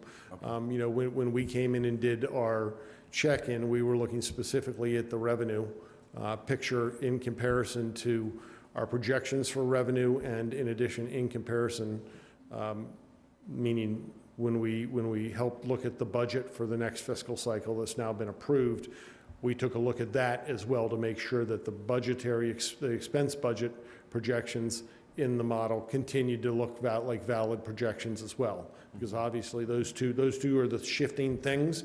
It was really about coming in and making sure that the broad strokes are still absolutely applicable, and we found that they were. So you're just looking at existing tie-ins to town sewer, not really an expansion of any new ones? So, right.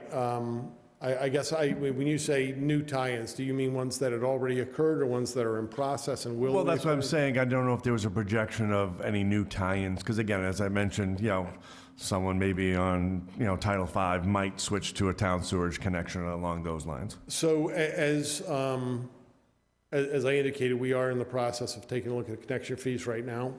One of the things that comes out of that study will be a projection of future revenues from the new connection fees. Gotcha. The projection that you're talking about, or at least the estimate based upon what we know from a zoning and other town approval, we will have an idea of how many new connections we're expecting in future years. I don't have any information on what happened last year or what we are expecting quite yet. That's one of the tasks under the work we've just begun. Gotcha. Thank you. I appreciate that. Any other questions from Counselor? I have one similar question to ask, actually, than what Dr. Perry asked, but more on the water side. When you're factoring the rates for the water, Are you also factoring in any growth rate in there or an expected growth rate? So we intentionally, and this was intentional, we did not make an assumption on future water growth because when we did the initial rate study, there was already some concerns about excess capacity. Maybe not concerns would be the wrong, but we understood that there were limitations on approved water supply. And I have seen utilities make big assumptions about growth and have it go sideways in a hurry. Because, for example, if I make a projection that, well, we're going to see about 2% account growth per year, and then we extend that over 5 years, and it doesn't happen, you end up with very large revenue shortfalls surprisingly quickly. And so we did not make the assumption of growth. If it occurs, again, it's similar to if you find an alternate capital funding source that doesn't need to be repaid, it will change the way things look in the future. So when we do next year's estimate, if we see a lot more water sales, we probably start to look at upping our water estimate for what we're selling, which by definition, because the financial plan sets the revenue target, the assumed sales set the needed rate. And so if we have a higher assumed sales in the future because we do see growth, the rates that are shown in the report will come down naturally. Right. But the financial plan will still be met. Right. So. This is kind of a clarifying question because it's something that comes up from the public frequently. So just as a comparison, if I take a shower at my house and I have a 5/8 meter, compared to a student at BSU who is on a 3-inch meter, presumably maybe a 4-inch, my shower costs less than the student's shower based on the meter size. In aggregate, over the 300 students in the building, yes, because most of their water ends up going through the third tier. Okay, so because of the different tier. Exactly, because when you have a lot of units connected to a single meter, the volume in tier 1 is the same. And if you have 300 people using water, obviously you get through tier 1 very quickly. And that's what ends up happening with these large connections with lots of units, is they end up buying a very large chunk of their water in the higher tiers. Okay. And that's something that does not apply to your average 5/8 inch residential connection. Okay. If we were looking to make any adjustments on this for any tier, is there a possibility of getting a projection regarding that? If it was an adjustment up or down on, say, one tier versus another to offset or something along those lines, is that something that you could provide, or would that be the town side? We certainly could provide it. I think I'm just thinking through how the model works. We would need to reset some of the allocations within the model. And I guess at least from a sort of equitability standpoint, I'd be interested in what the justification was. Sure. Just so I have a sort of a framework to work from. But those are numbers we could run. My general recommendation, though, is going to stand at, you have very large capital programs coming. Tinkering at the edge is not going to change the broad strokes on any of the user classes. We have large increases coming because of the capital investments. Making minor modifications around the edge, I don't know that it's going to solve the concerns of the people who are concerned. And then my last one, and I understand what you're saying there. Just as an offset question, because I know these questions are going to come up, which is why I'd Sure. like to hear your opinion. If there was a slight decrease in a 5/8 residential, the offset of that, because there are so many 5/8 residentials in the town, would have to be a significant increase on another tier to make an Well, so offset. if you're talking about the meter size by definition, the rational cost allocation for the meter size on a per size basis is based on American Water Works Association standards. And those don't change at all, right? They're set based upon the actual capacities of those connection sizes. What would need to change in order to lower the fixed charge would be the portion of the revenue you expect and/or designing the rates around. Sure. Yeah, I would find it very difficult to be able to justify, well, we're only going to modify the 5/8" residential fixed charge. We're not going to modify the 3" commercial fixed charge, because those are based on multiples of each other based off of industry standards. Well, to continue meeting those projections, you would have to, in theory, increase another tier charge. Absolutely, yeah. Okay, that's what Because I'm- it's a, the calculation of revenue it ends up being basically a net sum zero of, if we don't raise a dollar with the left hand, we need to raise the dollar with the right. Thank you. Okay, seeing no further questions, thank you very much. Okay, Thank you very much, appreciate it. Moving on to the town manager report, starting with DPW highway update. Yeah, I'll have our highway superintendent give you an update. I wanted to bring our superintendent in to talk about the work that we're doing in the spring and summer. I'll give you an update on some of our road projects and some of the challenges we have in DPW. Good evening, councilors. Good evening. So if those of you who don't know me, I'm Paul DeCosta, Highway Superintendent. I've been with the town for the last 14 years. So where are we going this summer? What are we doing for road work? I thought we'd start out with talking about how we're gonna pay for it. So we use basically our Chapter 90 program. This coming year, FY '27, Bridgewater will receive $724,373, as well as an additional appropriation of $377,615, totaling about $1.1 million. Those numbers are based on a standard formula of mileage, population, and employment. So moving forward, we'll have about 1.2 million. Sounds like a lot of money, but really doesn't go that far. So currently, funded, ready to go projects.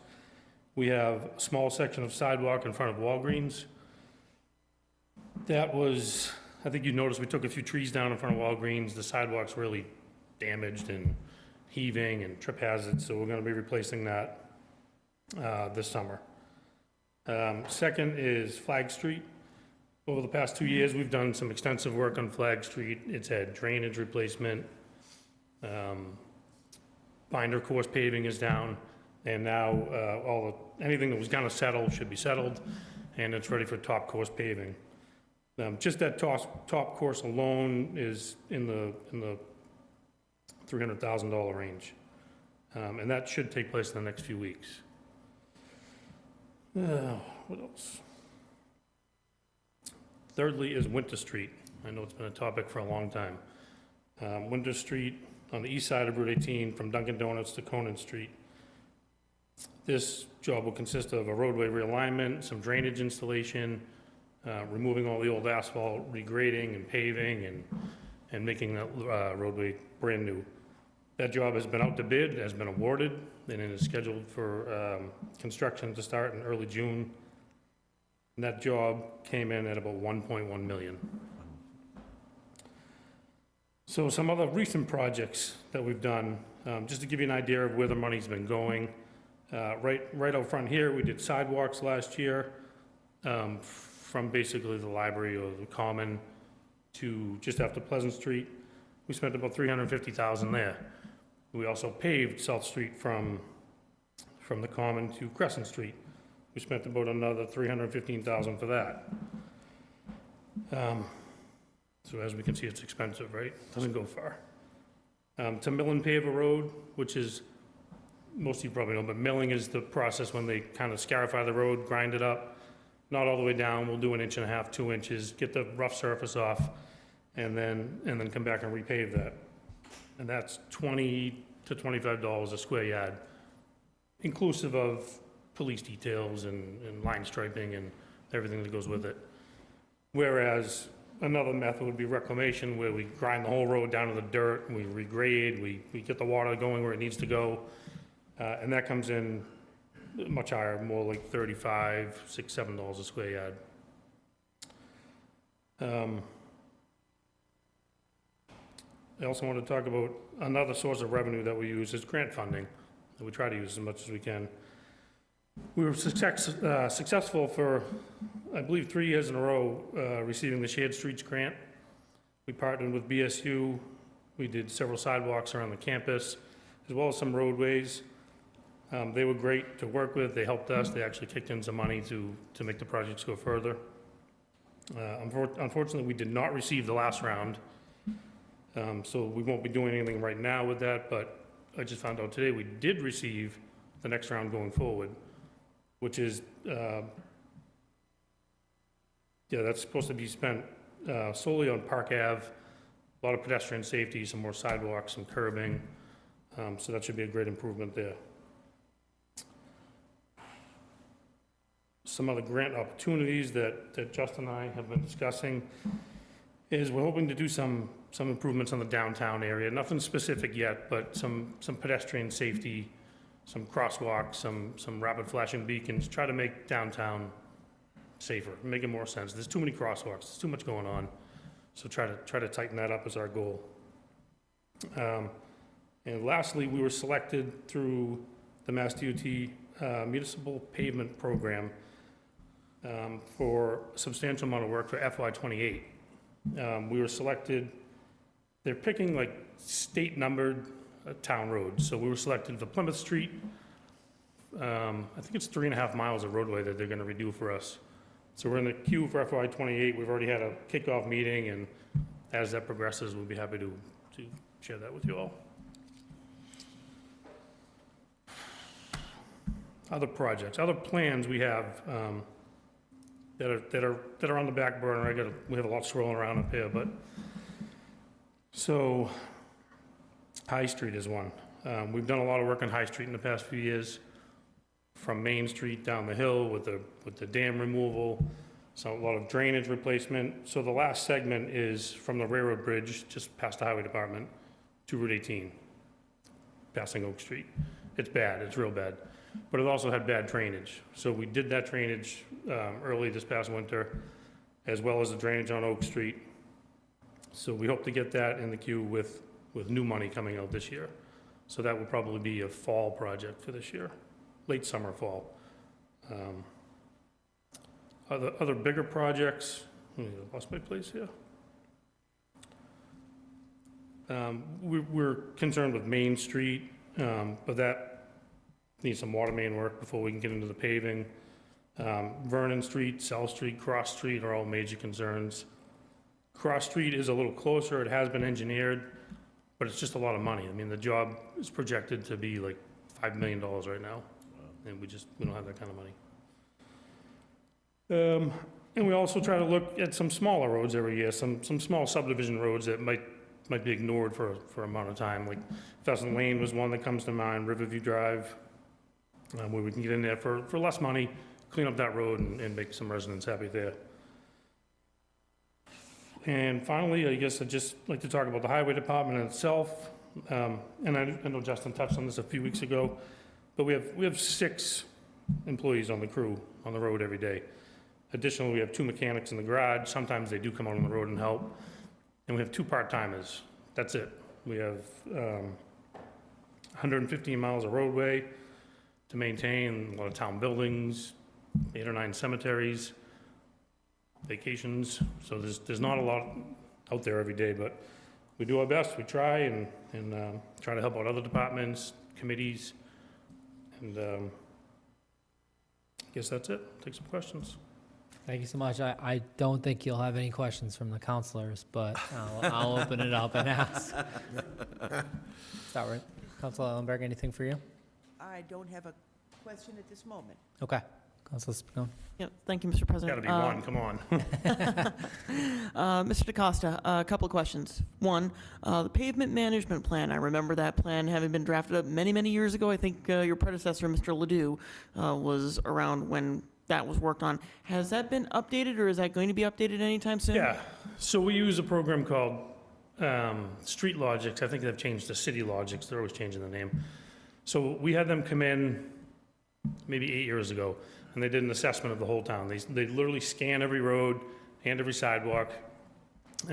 They give us an evaluation a PCI, a pavement condition index, and recommendations on where we should go. That was done again, probably just over 2 years ago for an update. We tell them what we did, and that changes the index and so on. The only problem with that is it scans the surface. So they might say, go do Main Street right now, but they don't know the water main's bad or could be bad or needing replacement. But we do utilize that program. Follow-up question, Mr. President. Mr. DeCosta, with the update of the plan, how many streets in town are in need of full depth reclamation versus a cold planing? 17, no, I'm only kidding. That's a great question. I could get you an answer, but I don't know off the top of my head. No more questions, Mr. President. Councilor Hahn? Could I? Yes. First of all, you do a great job. Thank you. 9 years of walking to work down here. It was really good to always have you cleaning the sidewalks for me when it snowed. I love it. So just want to say that nice thing. I also want to say that there's one place in town I'd love to see something happen to, and that's going down High Street. It's the sidewalks instead of the roads. There's sidewalk on one side coming over the bridge, not on the other side. When you get up to the top of the bridge, there's a sidewalk only on the other side. So you have to risk your life going across whenever traffic is coming up and going back. So I don't know, if you ever just have a free time sometime, if you just put sidewalks in on the other side. Just thought I'd throw that out there. Thanks. You do a great job. Thank you. Councilor Kennedy? Yeah, I thank you guys for all the work you did this winter. That was a lot, so you guys did a great job. I got a few questions on a couple of streets that are in my district that you spoke about. Flag Street, you said we're going to put another coat on Flag Street. Yes, that's approved, ready to go. Is there still drainage work that needs to be done on Flag Street? All done, 100% from the entire length. Was there additional piping that was talked about going parallel to the street that needed to be done in the future? Was it a water main? So there was some water main talk. I won't speak specifically to the water main because it's really not my wheelhouse, but I do recall Azu mentioning if it needed to be done, it could be done off the road so we didn't affect the roadway. Okay, that was kind of what I was getting to is, are we putting another coat on something that will just... No, so our goal, our objective is to not pave roads that are gonna need, I don't wanna spend $300,000, $400,000, $500,000 on a road Sure. and then dig it up. Yeah, absolutely, So we try to always communicate with the other departments to make sure we have the right plan going forward. Great. Winter Street, is there a time frame for completion if the bid has come in? I believe, I'm almost positive, I don't know if I should be quoted on this, but I think we have a June start date and it should be wrapped up in December. Okay, by the end of the year, hopefully. Yeah. Okay. Yeah. And you mentioned a grant for Park Ave. What was the grant that came in, and how did that come That was in? part of the Shared Streets program, so we've applied several times in partnership with BSU. And we've mostly done sidewalk work in and around BSU on town roads. And they were great to partner with because they would help us with the grant and they'd always kick in some extra money so we could stretch it. Great. For the FY28 grant, what was that grant that came in? So that was, I forget what they called it exactly.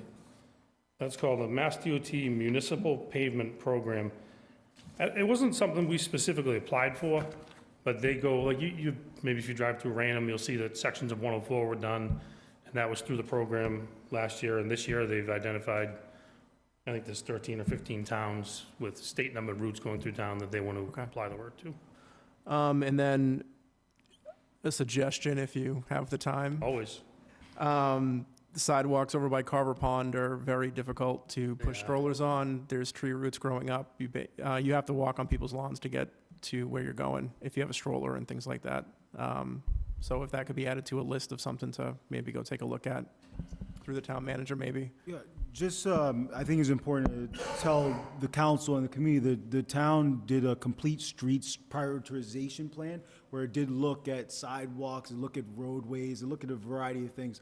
We had that, we conducted that work, so obviously there's a lot of demands within the community for roadway and sidewalk improvements, and maybe not enough money to do all those projects. So there's a lot of projects that are definitely on our radars, and we will definitely communicate with you as we tackle some of them. Okay, just want to make sure it's on the radar. Thank you. Thank you, appreciate it. Councilor Trocchio? Thanks so much, Paul, for being here. I really appreciate it. what time you get up in the morning to start, 5 a.m., and now you're still here with us at 9:30. So thank you so much. So I have two questions. They're, pretty simple. Hopefully you can answer them. I like to throw softballs right down the pipe, and then I'll throw a curveball at you. I'm just kidding. We'll take it, we'll take it. So what information do you use to prioritize the road repair? So what do you look at when you're trying to, like, okay, this is not just going to be pipes or just the surface. What do you use in your decision-making process? So we'll use the scan data that we get from the Street Logics program, as well as just internal data and knowledge. And do we constantly, is this road literally deteriorating that we can see that it's falling apart? We're constantly having to fill potholes and mend the road. And then what can we do with the money we have? So I can't go to Main Street right now. I don't have enough more, Cross Street, for example. We don't have enough money to go there right now. But I can pick off maybe Oak Street or that section of High Street. So we try to prioritize the need basically by, I almost want to say visually. I mean, you can see the bad ones. It's not hard to see them. Okay. And then I'd probably say, is it possible for you or someone on your team or on the town manager's team to produce a graphic? Let's say, for example, like we have a graphic of the entire town. You can color code it, green, yellow, or red. And you could say, okay, this is currently what we're working on. This is the status. We're here right now. This is here where we're going to go in 1 year or 90 days. And this is what we have in the queue. Just so people have a visual. So, because a lot of my questions... To that, I would say the tough part is it's constantly changing. Yeah. Right? And the needs are constantly changing. The amount of money we have can change from year to year. We do have some graphics on recommendations that should be done, had we had, billions of dollars. And I think we could share that. And one of the things that we do for projects to give some indication to the community of projects that may be coming down the pipelines, we use our capital improvement plan. Our capital improvement plan outlines some of the streets that are high priority roads, but it also identifies, for example, we'll use Main Street because I know we've talked about Main Street a little bit. It requires drainage work, it requires water main work, it requires, road work. That project is well north of almost, I think, getting close to $10 million. So that's something that we have to grapple, and this is something that a lot of municipalities do because a lot of municipalities get this request. When's my road going to be next? And so there is a little conservativeness in there because it is a changing dynamic. What if a road is going has sinkholes in it? I think that was Flag Street, for example. They had to shift and pivot because those were sinkholes that were, public safety. So there isn't a defined plan that this street is guaranteed to be next in a year or 2 years. We use the capital improvement plan to identify roads and the work that's required to do it, but it really is a year-to-year basis. If we get more Chapter 90 funds, part of what we did was a roadway improvement, starting a little fund to do that. If we do a debt exclusion, that will be able to navigate, getting some more, tackling some more roads. So it is an ever-changing road. We're pretty conservative and trepidatious putting a road because when you do that, then the expectation is that road's got to be done that year or next, and that doesn't always happen. And then my final, mostly statement, I just kind of want to put it on the record. I've had residents reach out to me about the status of Spruce Street. Do you have photographs or have you seen that road in its recent condition? I mean, I've certainly driven it. It's not good, is it? It's not serviceable. What I see is a lot of it needs improvement, right? So if possible, try to use that in your decision-making process. I've had people genuinely reach out and say, hey, listen, I've heard the same song and dance over the last couple of years. I've seen people survey this area, and, I want to make sure that I'm advocating for them and making sure, hey, this is where we are. And what I'm finding is a lot of people just generally don't have the information. They don't know that we have a capital improvement plan. They don't know that there's a set system as to how we prioritize the roads. So, I would genuinely like to see that. Yeah, I agree. Spruce Street from Vernon to the golf course is pretty good. The next section, not so much. Not so good. So, but thank you so much for your time, and that's all my questions. So thank you. Barry. Thank you. Thanks again, Paul, for all your work, especially this past winter and whatever the roads. Just to expound on the questions, I know there's a big difference between, again, top coat versus even reclamation, and then if it needs infrastructure as well. That's where a lot of the main roads haven't been addressed, like the distal end of South Street and Vernon Street. It all, I think I heard the number before, 1.1 million per, tenth of a mile, something like that. It's a big number. The only thing I want to mention too is I had a patient not too long ago had a trip and fall on Mount Prospect Street, the sidewalks over there. Again, I think there's a lot of roots. Again, being next to a school as well, I just would be one of the things I'd like to see on the radar. If there's any help that can be made and done over there on the Mount Prospect Street sidewalk. Yeah, so short of saying we're gonna get out there and do the whole thing right now, certainly if there's a bad spot that somebody's aware of, I would say definitely reach out to us. We can internally do small sections to make sure those trip hazards go away. Yeah. Until we're prepared to do the entire segment. Yeah, sure. No, again, I know a resident in that area had a bad fall, and she got hurt pretty bad. We're tripping over a frost heave or a root of some sort. But just wanted to let you know about that. But again, I get emails all the time from residents about certain parts of their streets and stuff, and I let them know that it's on the radar. When we get the money, we'll be there as soon as we can. But I know you're doing the best with the resources that you have. That's all I got. Thank you. Councilor Lindy? Thank you, Paul, for all the work you do. I won't reiterate it, but the snowstorm, amazing work. I heard you mention Oak Street. That's the call I get the most from everybody. Did pipe work on one side? Yeah, so Oak Street, we were gonna do it a few years ago, but part of our planning process, before we do the road, we want to inspect the drainage, see if it's any good. Again, so we're not paving the road and then having to go back and dig it up. So we did that, and we found some really bad deteriorated drain pipes, similar to the ones on Flag Street. So those have been replaced. We had to do a section of High Street. High Street from Oak Street to Route 18 was newer concrete pipe, but for some reason this section wasn't. And then Oak Street as well was in bad shape up to, what's that, Blueberry Knoll, I think? Yeah. So from Oak Street from High to Blueberry Knoll was old pipe. From that road towards the river, past Crapo Street, was new pipe. So we fixed all the bad ones, tied it in, so that's ready for the next step. We're just gonna make sure there's no urgent water needs there, and then we'd like to get that done. Okay, and then I walked it, because it's in my neighborhood. Comfort Street, half the people don't want it touched, and half the people want it fixed, but it's pothole city right now. So what's the process for residents or myself to report that and have someone take a look at it? So certainly call us if there's a pothole that's out of control. And we try to send out crews. We try to send them out a day or two a week, strictly just to, take care of potholes.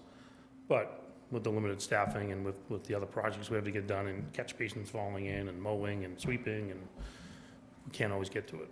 Okay, and my last question is, what about damage to sidewalks from plows in the winter? What's the procedure for that? So we're currently working on it. We have a stack about this big of work orders that have been reported, and certainly I'm sure we don't know about every spot we damaged. And we did have some damage this year with the heavy equipment out there, some fences and sidewalks and stone walls. Okay, thank you. Thank you. Councilor McGrath? Thank you, Mr. President. Paul, I live on Plymouth Street up near the Sand and Gravel, and some of the residents have been wondering if it's you guys or the Grand and Savile. They're bringing down a street cleaner because they throw rocks all over the place. Is that the town? Yes, we try to sweep that almost weekly. Yeah, I noticed a lot, yeah, because it gets very dangerous. And we've had talks with them, and at one point they were sweeping it because, let's face it, they're the maker of the mess. Yeah. But then their sweeper would go down, or they wouldn't have time, and so we try to always get there, especially in the spring and in the fall when the sweepers are out anyway. We try to loop them through there once a week because it does get pretty bad. No, the residents really appreciate it because we haven't seen it like that. I don't know if they're not watering down or really holding down the cover over there, but it's a sandstorm down there, and I've gotten a lot of complaints. Several days, it's pretty bad out there. Yeah, so I was just figuring I'd pass it on. Thank you. Thank you.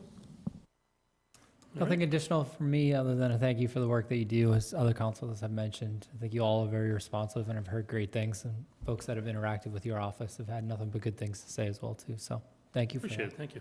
Thank you. Thank you. Thank you. Thanks, Paul.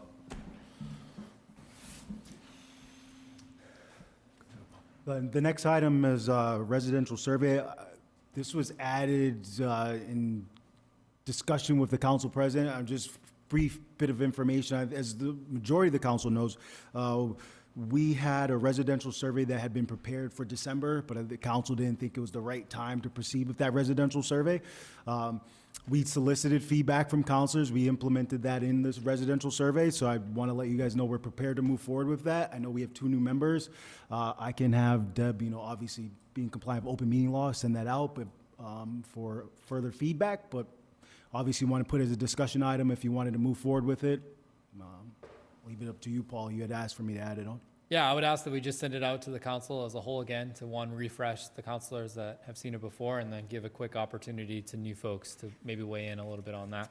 But I would love to get that out to the public sooner rather than later. So I would ask if any of the new councilors or current councils that want to make any changes, that we do so in a timely manner so we can get that out there to residents. Okay, thanks. Then as Any questions on that, Councilor? Maybe more in the future. Sorry, go ahead. Yep.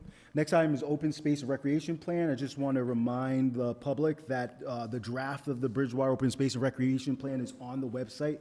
The public comment period is open through May 31st of 2026.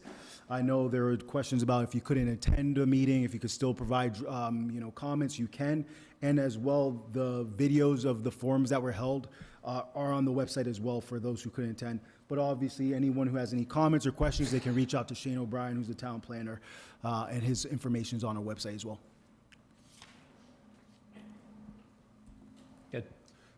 Next item, just a real brief update regarding the fiscal year 27 school budget. As we're aware, our budget appropriation did not meet the original certified school request. However, Raynham had their town meeting last night. Our numbers are aligned. The budget subcommittee for the school district did meet this afternoon. They did give a recommendation to get aligned with our budget figure, and that's going to be considered by the school committee tomorrow. So it does seem like we're on track and obviously collaborated very well this fiscal year despite the challenges. So, Any questions on that? I have a question. Melindy? I had another meeting last night, or I would have been a guest at the Raynham Town meeting. I'm just wondering, through you to the town manager, the town of Raynham talked about providing a gift to the school system to hire teachers on the Raynham side to bring down class size. I talked with Councilor McGrath. Yeah, you might have the similar question, but does Bridgewater in the subsequent years have to pick up the cost of those teachers and all the fringe benefits and everything else? those costs would be borne, and I've talked with the town administrator Barnes as well as Superintendent Powers. You know, they have that capacity within their levy. They are planning, you know, to have to absorb those costs as part of their levy. That's been our discussion. Obviously, we'll look at what the next fiscal year brings, but that is what their discussion has been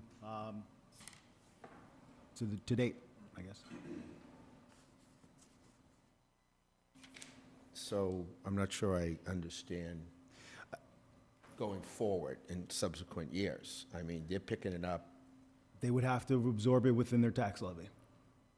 If they determine to do that. To keep funding those teachers Yep. year after year. Okay, just making sure. Okay. Next item is one of the requests from Councilor Kennedy, our last meeting, was to ask for an update on the boards, committees, and commissions and put a new Facebook post. We did that this week.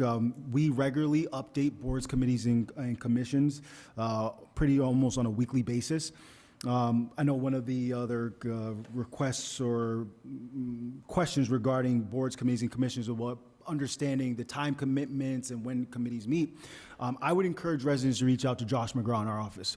He's our direct liaison for boards, committees, and commissions, because each board, committee, and commissions meets at different times, has different responsibilities.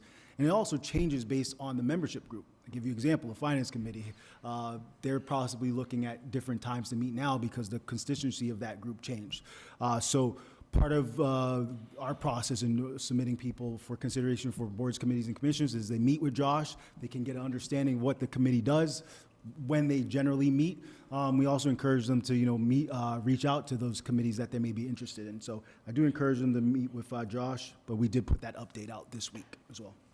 I also highlight in the operational updates that I do monthly, we do highlight specific committees in there, vacancies, and general information as well, too. Can I just ask a follow-up on that? And I don't know if others do as well, too, but I know the Finance Committee has some openings. Do we know for certain, because we have 3 different sources that sort of appoint folks to that board, who those openings fall under right now? These openings fall under the town manager. So I have had some people submit application. I'm very pleased with that. We did promote that finance committee for residents as well. I do have some applications, but I do encourage people to still continue to apply, and hopefully we'll make some appointments very soon there. Thank you. Yep. All right. Next item, I do want to introduce our assistant town manager. I'm very excited to have Trish join our team. I'll let her introduce herself, but as a brief reminder, as part of our post-supplement budget appropriation, we did freeze the assistant town manager, even though it was a budgeted position, until December.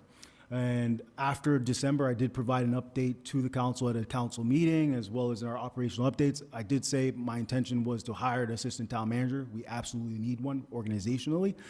I also provided the opportunity for counselors to meet Trish before we did that process. So I'm very excited for Trish to join our team. She's hit the ground running. There's a lot of different projects she's already working on right now, but I'll let Trish introduce herself, but I'm really excited for her to join our team. Thank you, Justin. Hi, I'm Trish Shropshire. I know I've met all of you. I'm really excited to be here and be part of the team. I feel like I can already help. I came from the town of Stoughton, and I see a lot of similarities. The other thing I just wanted to say real briefly is that I grew up in Bridgewater. I went to all of these schools. I have a vested interest, and I just want to say I'm happy to be here, and thank you for the warm welcome. Anything else you want me to say? I think Thank you. you've had the opportunity to meet Trish, I think, several times now. Obviously, there was individual meetings, but also a meet and greet. So really excited about the work we're doing right away, some website updates, et cetera. So really excited about the work that she's going to be doing for the community. I'm looking forward for the community to get to know her as well.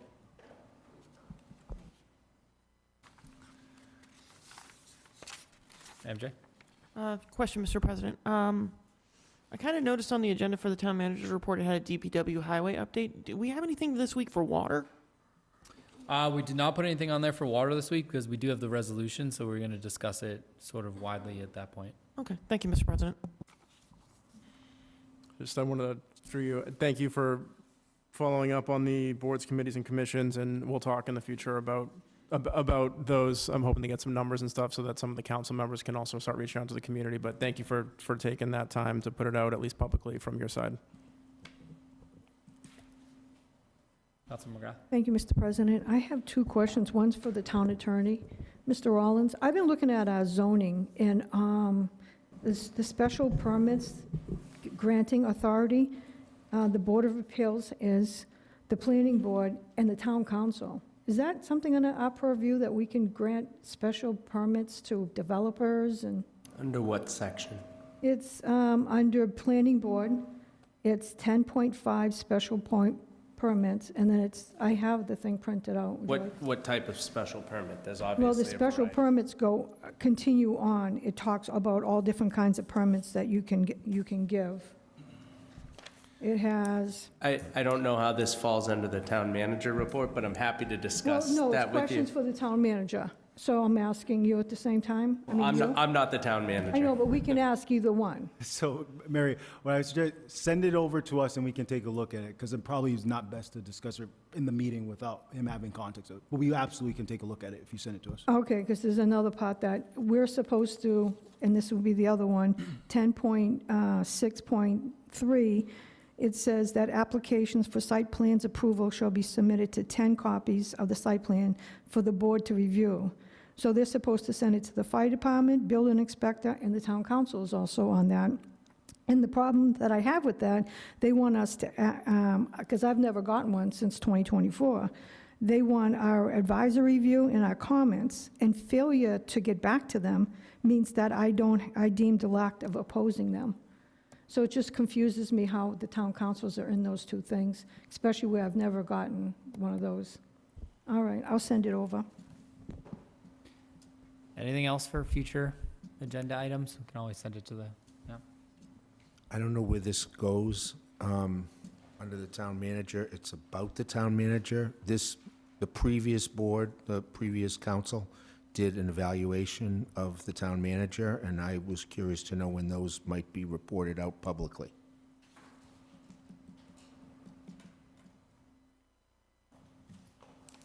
Okay, it sounds like nobody has any additional items for the town manager report, so we'll move on. J, discussions. There are no discussions this evening, but let me just say, I would encourage folks from the council to let me know if there's anything that you'd like to put on future agenda items for discussions. I feel like this is often an underutilized portion of the agenda. Our meetings are already long as is, but I do know that there are important topics that we probably want to keep on there, so I encourage folks to reach out with any ideas or suggestions for future agendas. K, committee reports. To my knowledge, there are none, but we did assign new committees this year, and I think they've been updated, Debbie. If not, they will be on the website. They have been updated. Should be updated on the website. I asked them to do that last week. Great, awesome. So that all committees will be updated and will be on the town council page for folks to be able to view that publicly. And I'm sure that folks will start meeting if they haven't already. And then we'll move on to legislation for action. So the first and only item we have on here is the resolution RFY 26014, restoration of the former town hall, AKA townhouse. Turn it over to Councilor Ellenberg if there's anything additional you'd like to speak on. Yes, this is utilizing the provision that the voters just passed at the last election, and that is for the council to be able to make ad hoc committees composed of citizens, and I'm hoping that we can have someone who is water, sewer, electrical, building, all of those systems. And by the way, I guess I should announce that the grant for Townhouse has come through. I saw it on the MCC website today. So that is for Townhouse to start to be reconstituted. It is a historic landmark. As a historic landmark, there are monies available, grant monies available to upgrade the building. There are CPC funds available to match what the MCC grant is. And the reason why I have taken up this matter is because we have already had a survey where the citizens said they would like the townhouse to become a cultural center. And I think it's important for us to keep our downtown looking as good as possible. This will help with the real estate value of our homes. If our downtown gets shabby, it's going to affect the value of our homes. So this is a very important thing to do, and this can be the start of reconstituting the downtown because it's got the low-hanging fruit of the grant monies available. So I would ask that the council would support this and that we engage citizens who are passionate about this to engage on a committee and see it through and make another asset for our town. Oh, and a constituent mentioned that this needs to be a financially viable enterprise.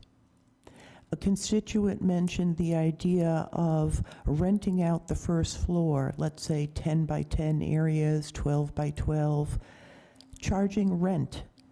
The rent paid would in fact pay for heat, water, and other expenses of the building so as to make it financially viable. And the second floor has a concert hall, a stage on it, and that could be a teen center, for example, with a police officer supervising, and teens could go do their thing, just like our seniors do it at the senior center. So anyway, I'll take any questions. Thank you. I'll actually open it up for a motion and then a second, and then we can have further discussion, just to follow Motion. the process. Motion, Mr. President? Yep. So, And do I have a second for discussion? Second. Seconded by Councilor Kennedy for discussion. I saw Dr. Curry's hand. Thank you, Mr. President. The biggest concern I have with this is the vote to create council ad hoc committees is to be created with council members, not with public members. So if we want to set up a council ad hoc committee, we'd have to change the language here because it would have to be constituted with council members. And the vote made it so that the council president would make those appointments and not the town manager. Councilor Lindy. I wanted to echo the comments of Councilor Perry. I'm, as you guys know, I'm not a big fan of ad hoc committees. We have a newly reconstituted Community and Economic Development Committee that the Downtown Revitalization Committee, that one was abolished and incorporated into the CED. And I think that would be either a good place to start, if not, an ad hoc committee. I think it should be comprised of councilors. It happened, downtown happens to be in my district, and I would certainly like to be involved in that process. A previous committee that was created before Councilor Hunt was Councilor Hunt, when she was the town clerk, they did a lot of work. That book is this thick. They had meetings. The library director was involved. There were other people involved. This is something we really need to do. And I'm glad we got the grant. I know the cost at one point in that book was a huge cost to do. Some of the stuff was already done, but I think we should look inward right now. Certainly can get community involvement like Mr. Rulli got with other projects and find out what people, we did an assessment before, we can open it up again, but as it's written, I think it needs to be tweaked.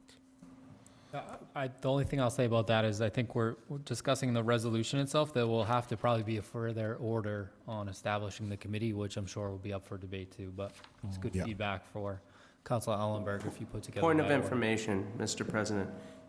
That was exactly where I was going to go. I think if the intent here is to create an ad hoc committee, it needs to be by way of an order, not by way of a resolution. I can talk loud enough to not have that on. I also think that it's important to point out that under the charter, the town manager has the purview over the use of town facilities. So while I think it would be appropriate if there was an ad hoc committee that was a part of or came out of the council to give suggestions on uses, I think that falls perfectly within the charter, is perfectly fine. I do not think they'd have any purview over actually developing it, determining what the use is, any of that, because under the charter, that falls under the town manager's authorities. Point of information, I would think that if there was a town survey that said it wants a cultural center, that would preempt the town manager's choice of how the building is going to go. I would very respectfully disagree. Yes. Councilor Hunt? May I make a comment also as the new chair of the Community and Economic Development Committee? This is high on my list. The townhouse has been high on my list for a long time. So I'm really hoping that as the council committee, we will be able to bring in people from other departments to talk with us about it and what are they planning on doing and really start moving forward on this. So I don't see it as something that we want to just have people in the town coming in and talking about. I really think it's something we should keep to the council and to the town manager right now while we start to try to develop what it is that we want to look at. I have attended those meetings that they've talked about, that Councilor Adeline spoke about. And I think Mary talked about it too. So I want to stay involved in all of that. And I think there are things that we can really do as a council to get moving on this and see where we can do it and then stay in line with the town manager and everything that he has for responsibility with it and make that work. It would make me nervous to just, I guess nervous, I don't know if that's a good word or not. It'd make me concerned to just have people from the community who thought that they would maybe like to do something to come in and start working on it when we've really done a lot of work in the past and can move forward with some of that. Do you want to say something? I was going to reiterate some of what Dr. Perry said, Councilor Lindy, and I had the same question that I was going to ask our town attorney, which is it's a resolution, so it's not binding, so it doesn't actually create an ad hoc committee. Personally, if we have the funding to support something with the town hall, I don't oppose it, especially if it's grant money and it's not going to cause any issues with other projects or anything like that. I don't have a problem with it. I know we have CED, and my final thing was I know we also had an ad hoc committee that tended to roll over. So there was discussions over whether that was appropriate or not and a few things. So just as someone who's just kind of viewing things over the last year and how some stuff played out, I just had questions on kind of, is it appropriate to have committees sunset after a project or during a time frame or things like that, if this were to come back in another manner? I actually think it has to sunset. I think ad hoc committees are for a specific purpose, for a specific period of time. So if you were creating the ad hoc committee, I would say be very specific about what you want that to look like. The makeup of the committee, number one. How the committee is going to be comprised, number two. I think with the charter change, if it's your ad hoc committee, obviously you get to do the appointments, right, under the new charter change. And then I think a big part of it is what is the specific task of the committee and for how long are they scheduled to be doing that task? And I think that's what a really good order would look like relative to the creation of an ad hoc committee like this. Thank you. Yep. Councilor Perry? Thank you. So with that, again, since, we just dissolved the downtown revitalization, subcommittee, the ad hoc committee, and knowing that, the work at the townhouse, we don't know financially, how long it's going to take to generate the revenue that it might take to do the work that needs to be done. We might be better served to put this with CED, and so we don't have to worry about, a time frame for an ad hoc committee. It falls under the purview. I figured that's why we dissolved downtown revitalization, so now more of those items will go through CED. So I'd be, more inclined to leave it open-ended so that the CED could work on it without a restrictive time frame for another ad hoc, just for the fact that the finances of such are up in the air. So if it does move to an order, or if we do vote this as a resolution, I might just suggest that we make an amendment stating that we would have the the CED be the subcommittee reviewing the situation. Could I make one more statement too? There is money being applied now. There are grants in process for the townhouse, so that's something that should be considered too. Get this started, but we don't know what the end point and how much more money we're going to need to do. Yeah, we don't know how much more. Certainly there's going to be more needed, but there are things in place that are going to be taking place soon, I think. Councilor Kennedy? My question would be where it is right now. We could send the resolution to CED for discussion and then get a bit more of a layout and a better understanding as to where it would go forward in its current form, even though a resolution may not be the appropriate measure for establishing an ad hoc committee. At least maybe we could advance the concept further through a committee form. If that was, I'm not going to send it to a committee if it doesn't want to be heard and make that motion. But that was a thought that I had. Did you make the motion? I didn't make a motion. And if you intend on making such a motion, what you may also want to do, I think, based on what your intention is there, is change the therefore by way of amendment to something that you actually could address by way of resolution, right? Because the therefore here creates an ad hoc committee, which you can't actually do by way of resolution. So maybe the therefore there says, the council hereby establishes, or the council, therefore the council intends on providing information to the town manager relative to the use, or something that actually can get accomplished by resolution.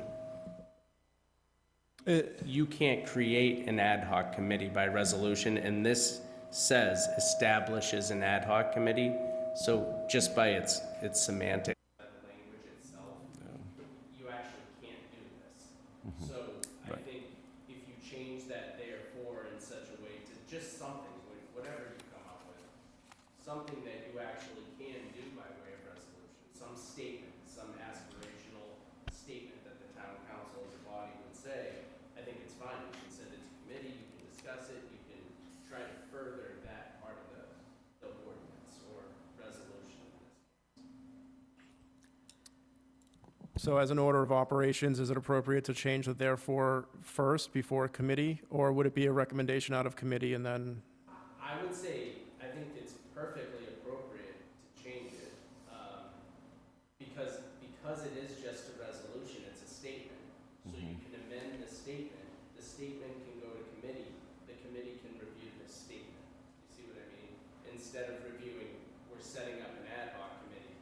If that therefore statement says something relative to the council looking at the options for this, that may be more akin to what I think your intent was, what you just said, and maybe even Councilor Ellenberg's intent for the discussion.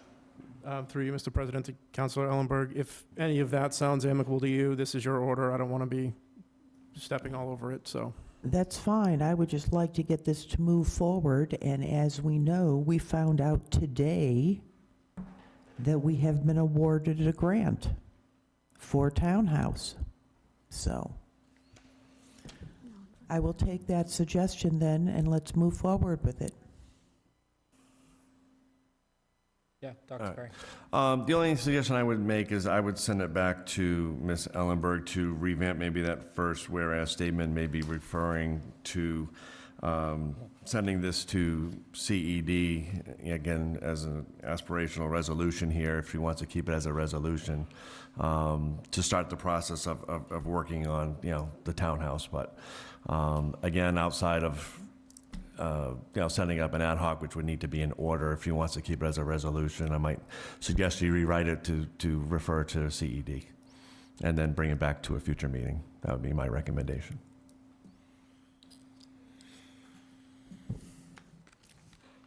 May I speak? Sure can. Yes. I believe that all that would be necessary would be to change a single sentence, which be said committee shall consist of 5 Bridgewater citizens. And if you have it 5 Bridgewater councilors, then we're all set. No, you can't have 5 Bridgewater councils. Our subcommittees are set up with 3.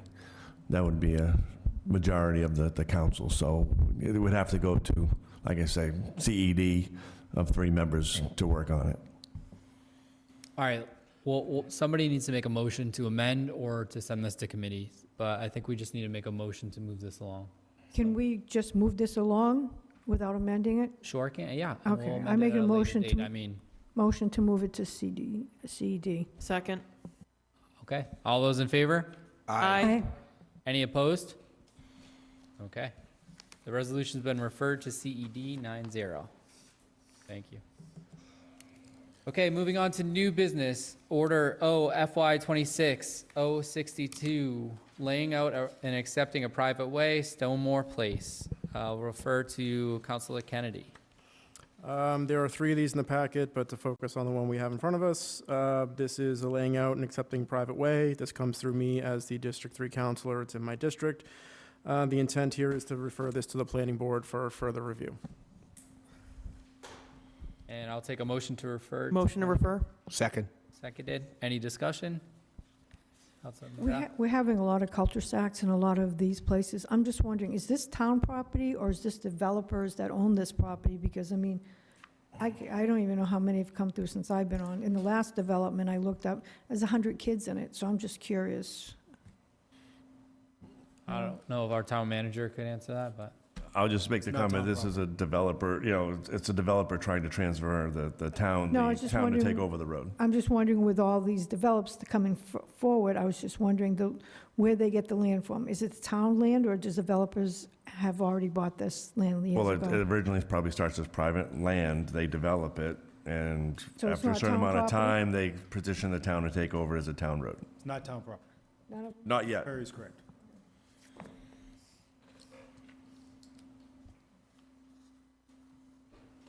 And, Mr. President, where are we referring this to, please?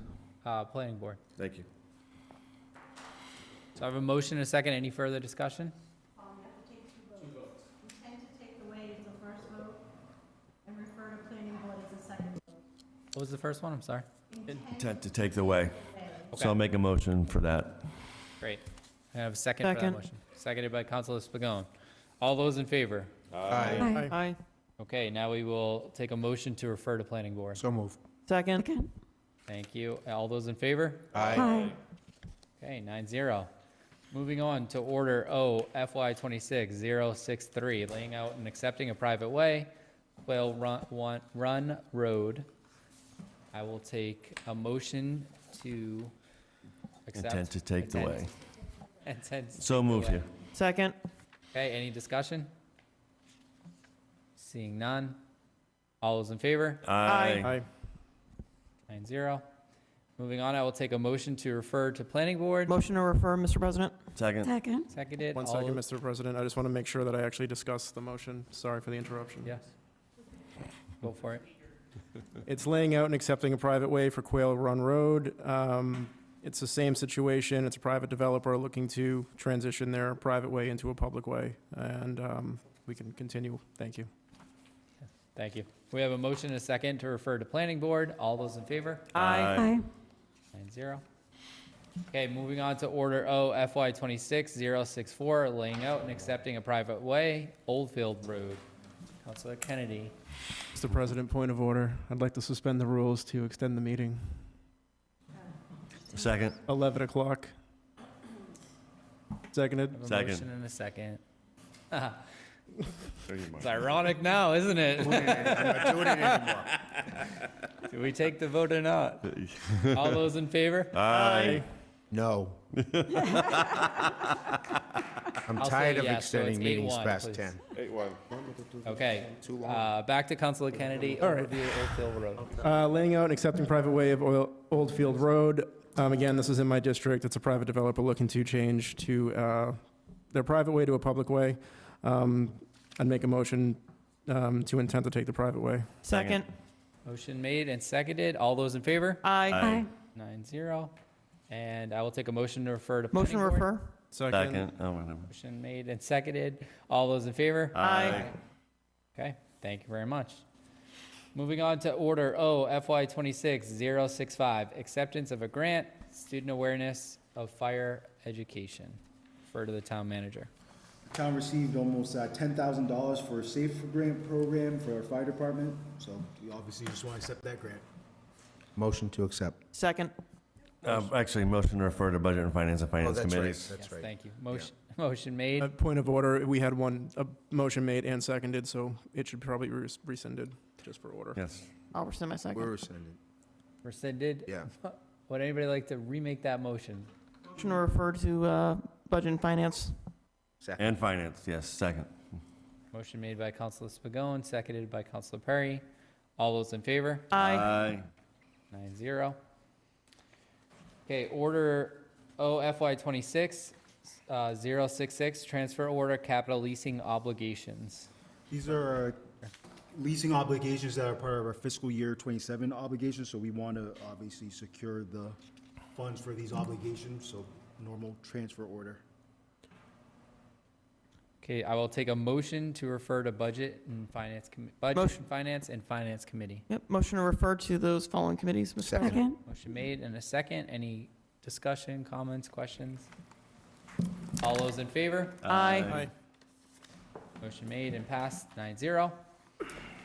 Order O FY 26-067, FY 27 water rates. I'll take a motion to refer to Budget and Finance Committee. So moved. Second. Motion made and seconded. All those in favor? Aye. 9-0. Moving on, order O FY 26-068, FY 27 sewer rates. Take a motion to refer to Budget and Finance. Motion to refer? Second. Motion made, Councilor Spigot, seconded by Councilor Hunt. All those in favor? Aye. 9-0. Order O FY 26-069, Bridgewater Police Relief Association, collective bargaining agreement contract. I'll refer to the town manager. For council members, we did approve retro payments regarding the collective bargaining agreement we settled. This is one little portion that wasn't calculated in that figure, so we just want to make sure we provide that retro fund. Take a motion to refer to Budget and Finance Committee. So move. Second. Motion made by Councilor Spigot, seconded by Councilor Hunt. Any discussion, questions? Nope. All those in favor of sending it? Aye. 9-0. Moving on to order O FY 26-070, rescind Plymouth Street Wells project loan order. Refer to the town manager. So this order rescinds a previous loan authorization. There's obviously a new loan order that is your next order that you're considering, but we want to make sure that we went to bond council and got language, but also updated the project that we're working on. So you'll consider that in the next loan order. Take a motion to refer to Budget and Finance Committee. So moved. Second. Made by Councilor Lindy, seconded by Councilor Spigot. Any discussion, questions? All those in favor? Aye. Okay. Order O FY 26-071, loan order, water systems improvement. I will refer to the town manager. I'm going to try to move quickly through this. I'm going to take a little bit more time on this loan order. If you compare this loan order from the previous loan order, it was $7.4 million. We're proceeding with an $8.5 million loan order, and the reason why is this. One, the Plymouth Street Well project, as I mentioned before, is about $6.1 million. Provide that budget for that project when we have Apex come in. We did receive a $2 million grant for that. So we're accounting for the rest of the funds necessary to complete that project. But in addition to that, we're looking at doing some additional work. For example, the water main, we've had a few water main breaks on Main Street. So we're looking to replace that water main. In addition to that, I know you have a resolution regarding alternative water sources, which we've, as I've mentioned several times, our water updates, we are doing that work now. But one of the considerations is Vernon Street. So we're allocating some additional funds to look at the development of Vernon Street wells. So that's why you see that little bit of increase in comparison to the previous loan order, but it's to make sure that we're investing in those water infrastructure improvements that we've been talking about and that are necessary. Okay, I will take a motion to refer to Budget and Finance Committee. Motion, so moved? Second. Motion made by Councilor Spigot, seconded by Councilor Hunt. Any discussion, questions? Okay, all those in favor? Aye. 9-0. Moving on, Resolution R FY 26-015, exploration of additional water sources, supply sources. This is my resolution. I just wanted to put something together for the council to look at and begin the conversation together as a council in public about what it looks like for our additional water supply sources so that we could start having the conversation so that folks understand what we're doing is great and we've made incredible progress over the last 8 months, but we still have a long road ahead. And so I'm hoping that the council can weigh in and have that conversation. And we can do that if we retain this at the town council at the next meeting. Motion to keep it at the council level. Second. Take a motion and a second. Motion by Dr. Perry, seconded by Councilor Spigot. I just asked the town manager, anything additional that we want to add in here? Anything that will help us set us up for this conversation to prepare for next time? No, I think obviously having these conversations about our water system and the improvements that we need to do, we've had presentations from Apex, from myself, from Bill, that we are looking at alternative water sources. We've highlighted, for example, 3 opportunities. Other sites, we've looked at, the Dighton Aquaria plant potentially in partnership with the Brockton, the community of Brockton, as well as the Vernon Street wells. And exactly what we said we would be willing to do and what we would present to the council is exactly what we are doing. So we are doing a lot of good work there, and I look forward to continuing to collaborate with the council and the community to resolve this, to continue to make improvements and progress with our water infrastructure. Any questions from councilors? Councilor Lindy? Not a question. I want to thank you for doing this. Councilor, Yes, I just have a question. You say that there was 3 alternative water sources that you were investigating. Could you tell us what they might be? Yeah, if Councilor Ellenberg remembers when Apex came and gave their presentation, part of that presentation highlighted Vernon Street wells, for example, highlighted the Aquaria plant, and also any additional land sites or opportunities for well development. So that would be that third option. If I may continue, the third option, have we specifically looked at Lincoln Andrews land? And are we going to be drilling there in the future, do you think? No, we won't be drilling there. We don't own that property. So no to that. Well, I think we have to look at all sites potentially. I think we've highlighted, for example, Vernon Street wells. Mass DEP has already approved that well site. So in terms of order of operations, I think I've been, pretty transparent. You probably need to look at your infrastructure that you've already had Mass DEP approval upon. You already have the land. Then, for example, the Aquaria plant, obviously I'll talk with the council about that further as we get some more information. That's a little bit further in the process. And then, you have Apex, you have them as a consultant, and they can give you updates and suggestions about any other third-party sites. yes. I'm not going to get into the details of it in tonight's meeting. That's fine. As you and I have discussed, I have concerns with signing up with Aquaria. I don't have a problem with the desalinization part, but the management, we would end up in a regional system. And how are regional systems doing for our town so far? Anyway, we would be in a situation where Brockton would probably be the dominant city, and we would have a minority voice in a desalinization situation. Now, Middleborough happens to have something which is called like Mizoon or Mazurka or something, another land that they have as an aquifer, which they have as their backup system. They're not using it presently. As I see it, Lincoln Andrews land is on the opposite side of the Taunton River and could be an excellent source for a backup water source for the town in the long run. And I would hope, according to this exploration of additional water supply sources, that it will include Lincoln Andrews land. Councilor Ellenberg, I'll just say too, to follow up on what you had just said, the resolution requests that the town manager put together a report of all options so that the council can review and discuss those. And so I hope that when the town manager comes back with that report outlined, that we're able to have those further deeper Yes, conversations. and like you had hopefully just those mentioned. things will be included in the discussion. Yes. Any other questions, comments? Yes, Mr. President. While we're on the topic and just discussing the item of Apex having done their studies and whatnot, does this resolution holistically cover that as part of what the town manager will report back to us? Because I feel like that is something that maybe we should have more specificity in the resolution to include all study information and all data provided to the town so the town can make a more informed decision based upon the report from the town manager, but also to balance that with the information that we got from Apex to also include them coming back before us at some point to help us make a more informed decision at the end of it.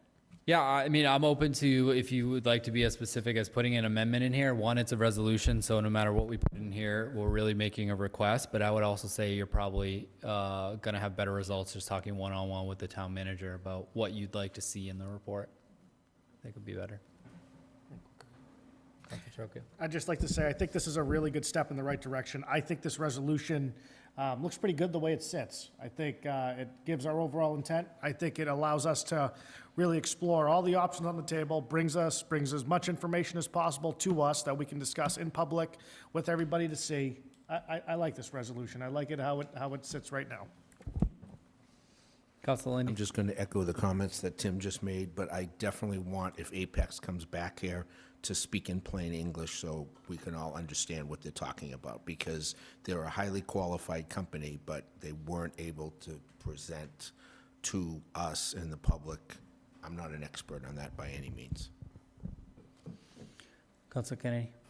Thanks for putting it together. I'd recommend if anyone has any suggestions that may be lengthy, please email them to President Murphy.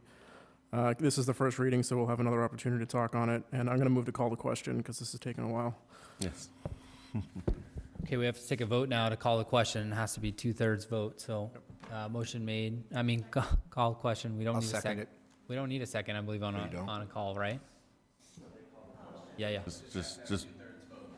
So I'll take the vote. All those in favor of calling the question? Aye. 9-0. Okay, and now we will go to a voice vote to retain this resolution at the town council level. All those in favor? Aye. 9-0. Okay, thank you all. Moving on to citizen comments. Due to Massachusetts open meeting law requirements, discussions will not take place at public comment periods. Anyone may comment at this time for up to 3 minutes. Comments and/or inquiries should be made in a respectful manner and not cast aspirations on individual council members or the council as a whole.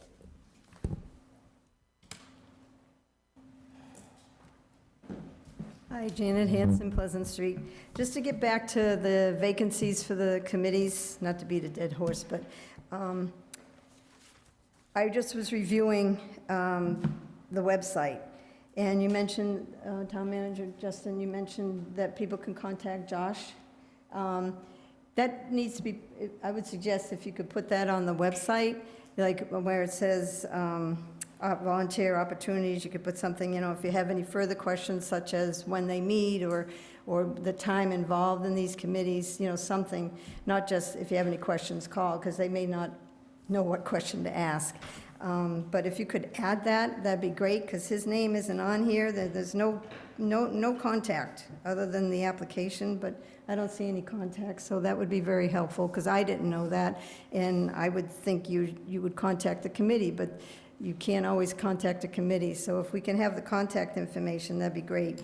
But it would be nice still, just where you're trying to get people on these committees, every town council, just add it to the agenda, these are our vacancies, and you can still say, please go to the website, but just to remind people that these are still available, just to put it in everybody's face, because not everybody's on Facebook, not everybody's on, goes to the website, and though I have to say, this is a little easier to find than some of the stuff on the website.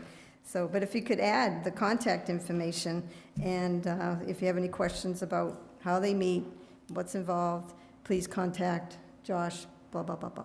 So that's all, but thank you very much, everybody. Thank you.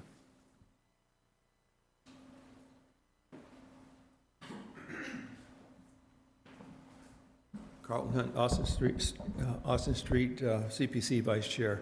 Thank you for moving forward on the second citizen at large. Appreciate it. We look forward to the advertisement and getting somebody else in there. Thank you.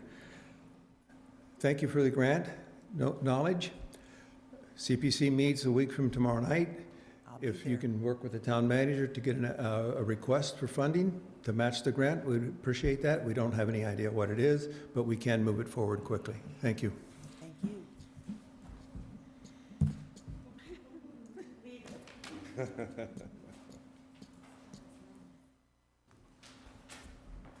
Seeing.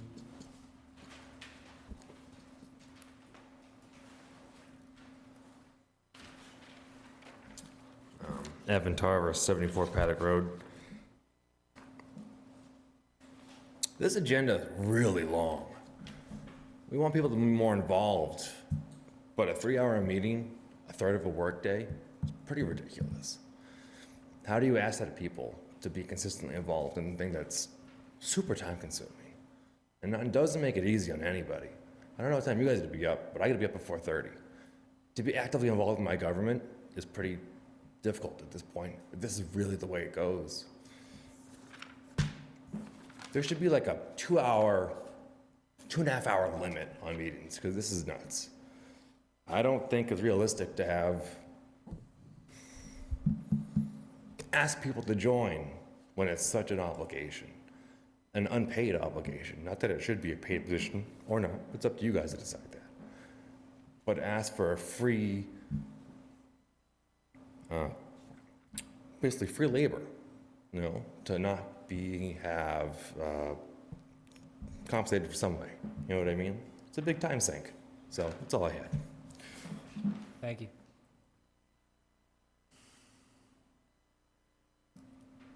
Okay, if there are no more comments from the public, we will move into councilor comments, and I will start with Councilor McGrath.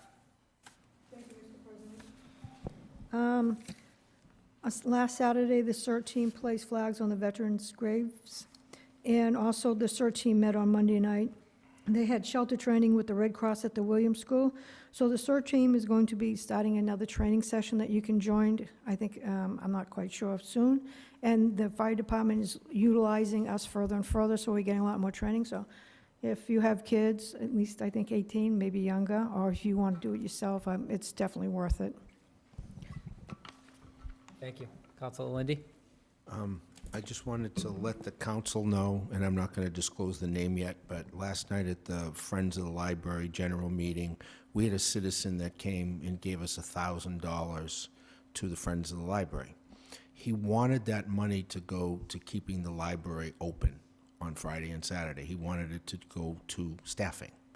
We can't do that, I don't believe, and we told him that, but he wants to step up to the plate and ask another 59 residents to give $1,000 to get that $60,000 to open the library. I told everybody I'm going to talk about the library at every meeting or every other meeting. I think it is unfortunately an injustice to the taxpayers of this town to close that library, to jeopardize $80,000 when we can spend $60,000 to keep it. And I think we can find it someplace within our reserves that we talked about. I know wasn't a popular issue in the last council, but I think the taxpayers are not getting their money's worth on Saturday. Okay? I've argued with at least one trustee, maybe two, about the fact that Saturday is not as utilized as Friday. I go there every day.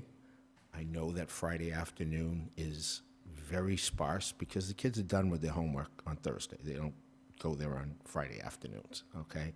But everybody can go on Saturday. And those are the people that work in Boston, like yourself, Mr. President, that come home and you're lucky to get home at 6:30 to get through the traffic and everything. So you basically have 4.5 hours a week that you can use the public library. So I just am going to keep talking about that. I don't know how we're going to find it or where we're going to find it, but I know there's support on this council for libraries. And I think we should think about that. Citizens mentioned the senior center as well. They have shortened their hours. They are staying open 5 days a week, which I commend their staff, because the first thing that staff did when they heard about their own cuts was said, how are we going to serve our seniors? I know the librarian folks want to serve the seniors. They serve everybody. They serve kids, parents of kids, people in the community. It's a community center. So I'm just going to keep beating that drum. Thank you. Thank you. Councilor Perry. Thank you, Mr. President. Again, I want to thank the representatives that did the presentations tonight. They were very informative. Good to know that our audits are showing no material weaknesses, that the town's doing a good job in that regard. And, you know, the water and sewer is going in a good direction, and it's going to help us pay for those improvements that we need to in the future. And I also want to thank all the town employees that came out here tonight. And it's, you know, it's a long meeting. We're after 10, and they'll be here first thing in the morning as well. But thank you to all those that came on out to share information with us as a council. I think it's great that they do that, and it's well appreciated. But I do recommend, as you know, mentioned by a resident, if we can, you know, find a way to shorten our agendas just a little bit so we can hopefully get out of here on time. So I'll just direct that to our new council president. And then finally, obviously with Memorial Day weekend coming up here, I want to wish everyone a very safe and happy Memorial Day weekend, and hope everyone comes on out for the parade, and then hopefully all our council members can attend and all march up to the common for the ceremonies that take place up there each year. And that's all I got. Thank you. Councilor Trocchio. Thank you very much. Is it just possible we can get a like a one-pager update and just post that at the library or the senior center. I've had people ask me that just don't have Facebook as to like what we generally covered here. I don't know if it's like a simple newsletter. I just kind of want to put that out there and see if it's could be a potential achievable goal in the near future. But that's really all I got. Thank you. Councilor Hunt? I don't think I have anything really very serious to say, except it was a good meeting. I'm sorry it's so long. I get tired too. So, but there are things we have to talk about, and we can't just ignore them. So all of you, congratulations on being here and doing good work, and I'll pass it on. Councilor Spigot? I'd actually like to go last, Mr. President, if that's okay. Sure, why not? Councilor Allenberg? Thank you for the residents that came out and all those that were here earlier. To the young gentleman who spoke about how the meetings are so long, I agree. Perhaps we should meet every week if we have this much business in front of us. And second thing I'd like to remind the gentleman is that we, the people, are the government. So thank you for the people coming out, and that's all I have. Do you want to go now, or do you want to wait? I'll wait till Councilor Kennedy. Councilor Kennedy? Thank you for the public for staying here. I concur with a lot of my counselors. I hope everyone enjoys their Memorial Day. Thank you, Mr. President. Thank you for letting me speak last. I wanted to just take this time, one, thank the folks that came out tonight. I agree. Our meetings do go long. We need to reconsider how we actually schedule the meetings and structure them to be a little bit more efficient and a little bit more sensitive to the time constraints of those who wish to attend the meetings virtually or in person. I think it's egregious that we go so late when I will say, full disclosure, I was on a committee that I managed to keep the meetings under at least an hour and a half. So let's see if we can try to improve that. But there is something that's been bothering me for the last few days, and I've been contacted by multiple residents in town. I will never call a person a constituent, because I think that's just, it's such a sanitary term. It doesn't really get the point across. The people in this town are my neighbors and my friends. You're my neighbors and my friends. So it bothers me when I hear from a neighbor that wants to be involved in the community, that they're being denigrated in spaces, whether it's in public or in private. People who want to help out the town are trying to do the exact same thing that we as counselors and other boards, committees, and commission members seek to achieve, which is a better government, a better Bridgewater, and a better opportunity for those that come after us. I think it is incumbent upon us to start at the top and encourage a better conversational space to allow people to actually volunteer and do work, but not to have to deal with innuendo, rumor, and hearsay about who they are, how they operate, and how they act. I'll admit, I've actually encountered that in my travels over the last 20 years of public service, and I think it stinks. I hate seeing that someone, might be told that they're a certain type of individual. And I think it does us a disservice.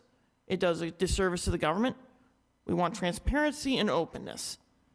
And I don't think people will volunteer if they feel that there's an atmosphere of, vagueness, no transparency, and the risk that somebody in an office somewhere may make a negative comment about them and it gets out.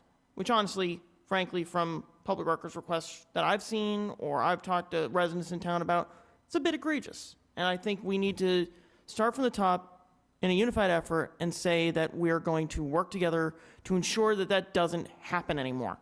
Because we answer to the residents of this town, 29,000 some odd residents, and a good chunk of them are registered voters. I think we owe it to them to make the environment of this town more welcoming and more sensitive to their concerns, but also not to go after them because of what they're trying to do to help us out. If anything, they're doing a service to us and they should be commended for what they do. I won't name names because that's not how I operate. But I will tell you right now, I would rather see this town honor those people and respect what they're trying to do and what they're trying to achieve and try to understand what they're trying to achieve so that we can do our jobs better, so that we can actually serve them better. Because government serves the people, not the other way around, Mr. President, and I will leave it there for the night. Thank you. I won't add any additional comments other than the Memorial Day comments that are already made. I would encourage everybody to come out. I know that there's been a great deal of work to go in to celebrate folks during that day. So I think it would be great to see people lining the streets as much as possible and out there for support. And lastly, I'll say just what I said at the beginning of the meeting. I really hope we can encourage folks to participate in government. If not for sitting through 4-hour meetings, if there's a call or an email or an opportunity to meet with a counselor or a board or show up and make a public comment, please do so. Or if you can't, or if you need assistance in doing so, reach out to one of us, because I think all of us can be great resources for helping share your message or get you an opportunity to get involved. And so that's really going to be the goal of my presidency, is to get more folks involved so that we can have a larger amount of voices in the room, and that we're ensuring that we're listening to the people that we represent too. So thank you all for a great meeting again tonight, and I will take a motion to adjourn. Motion to adjourn. Motion by Councilor Spagone, Second. seconded by Councilor Hunt. All those in favor? Aye. Aye. Opposed? Great, we're adjourned. You all complain about staying long, but you all vote for it, so.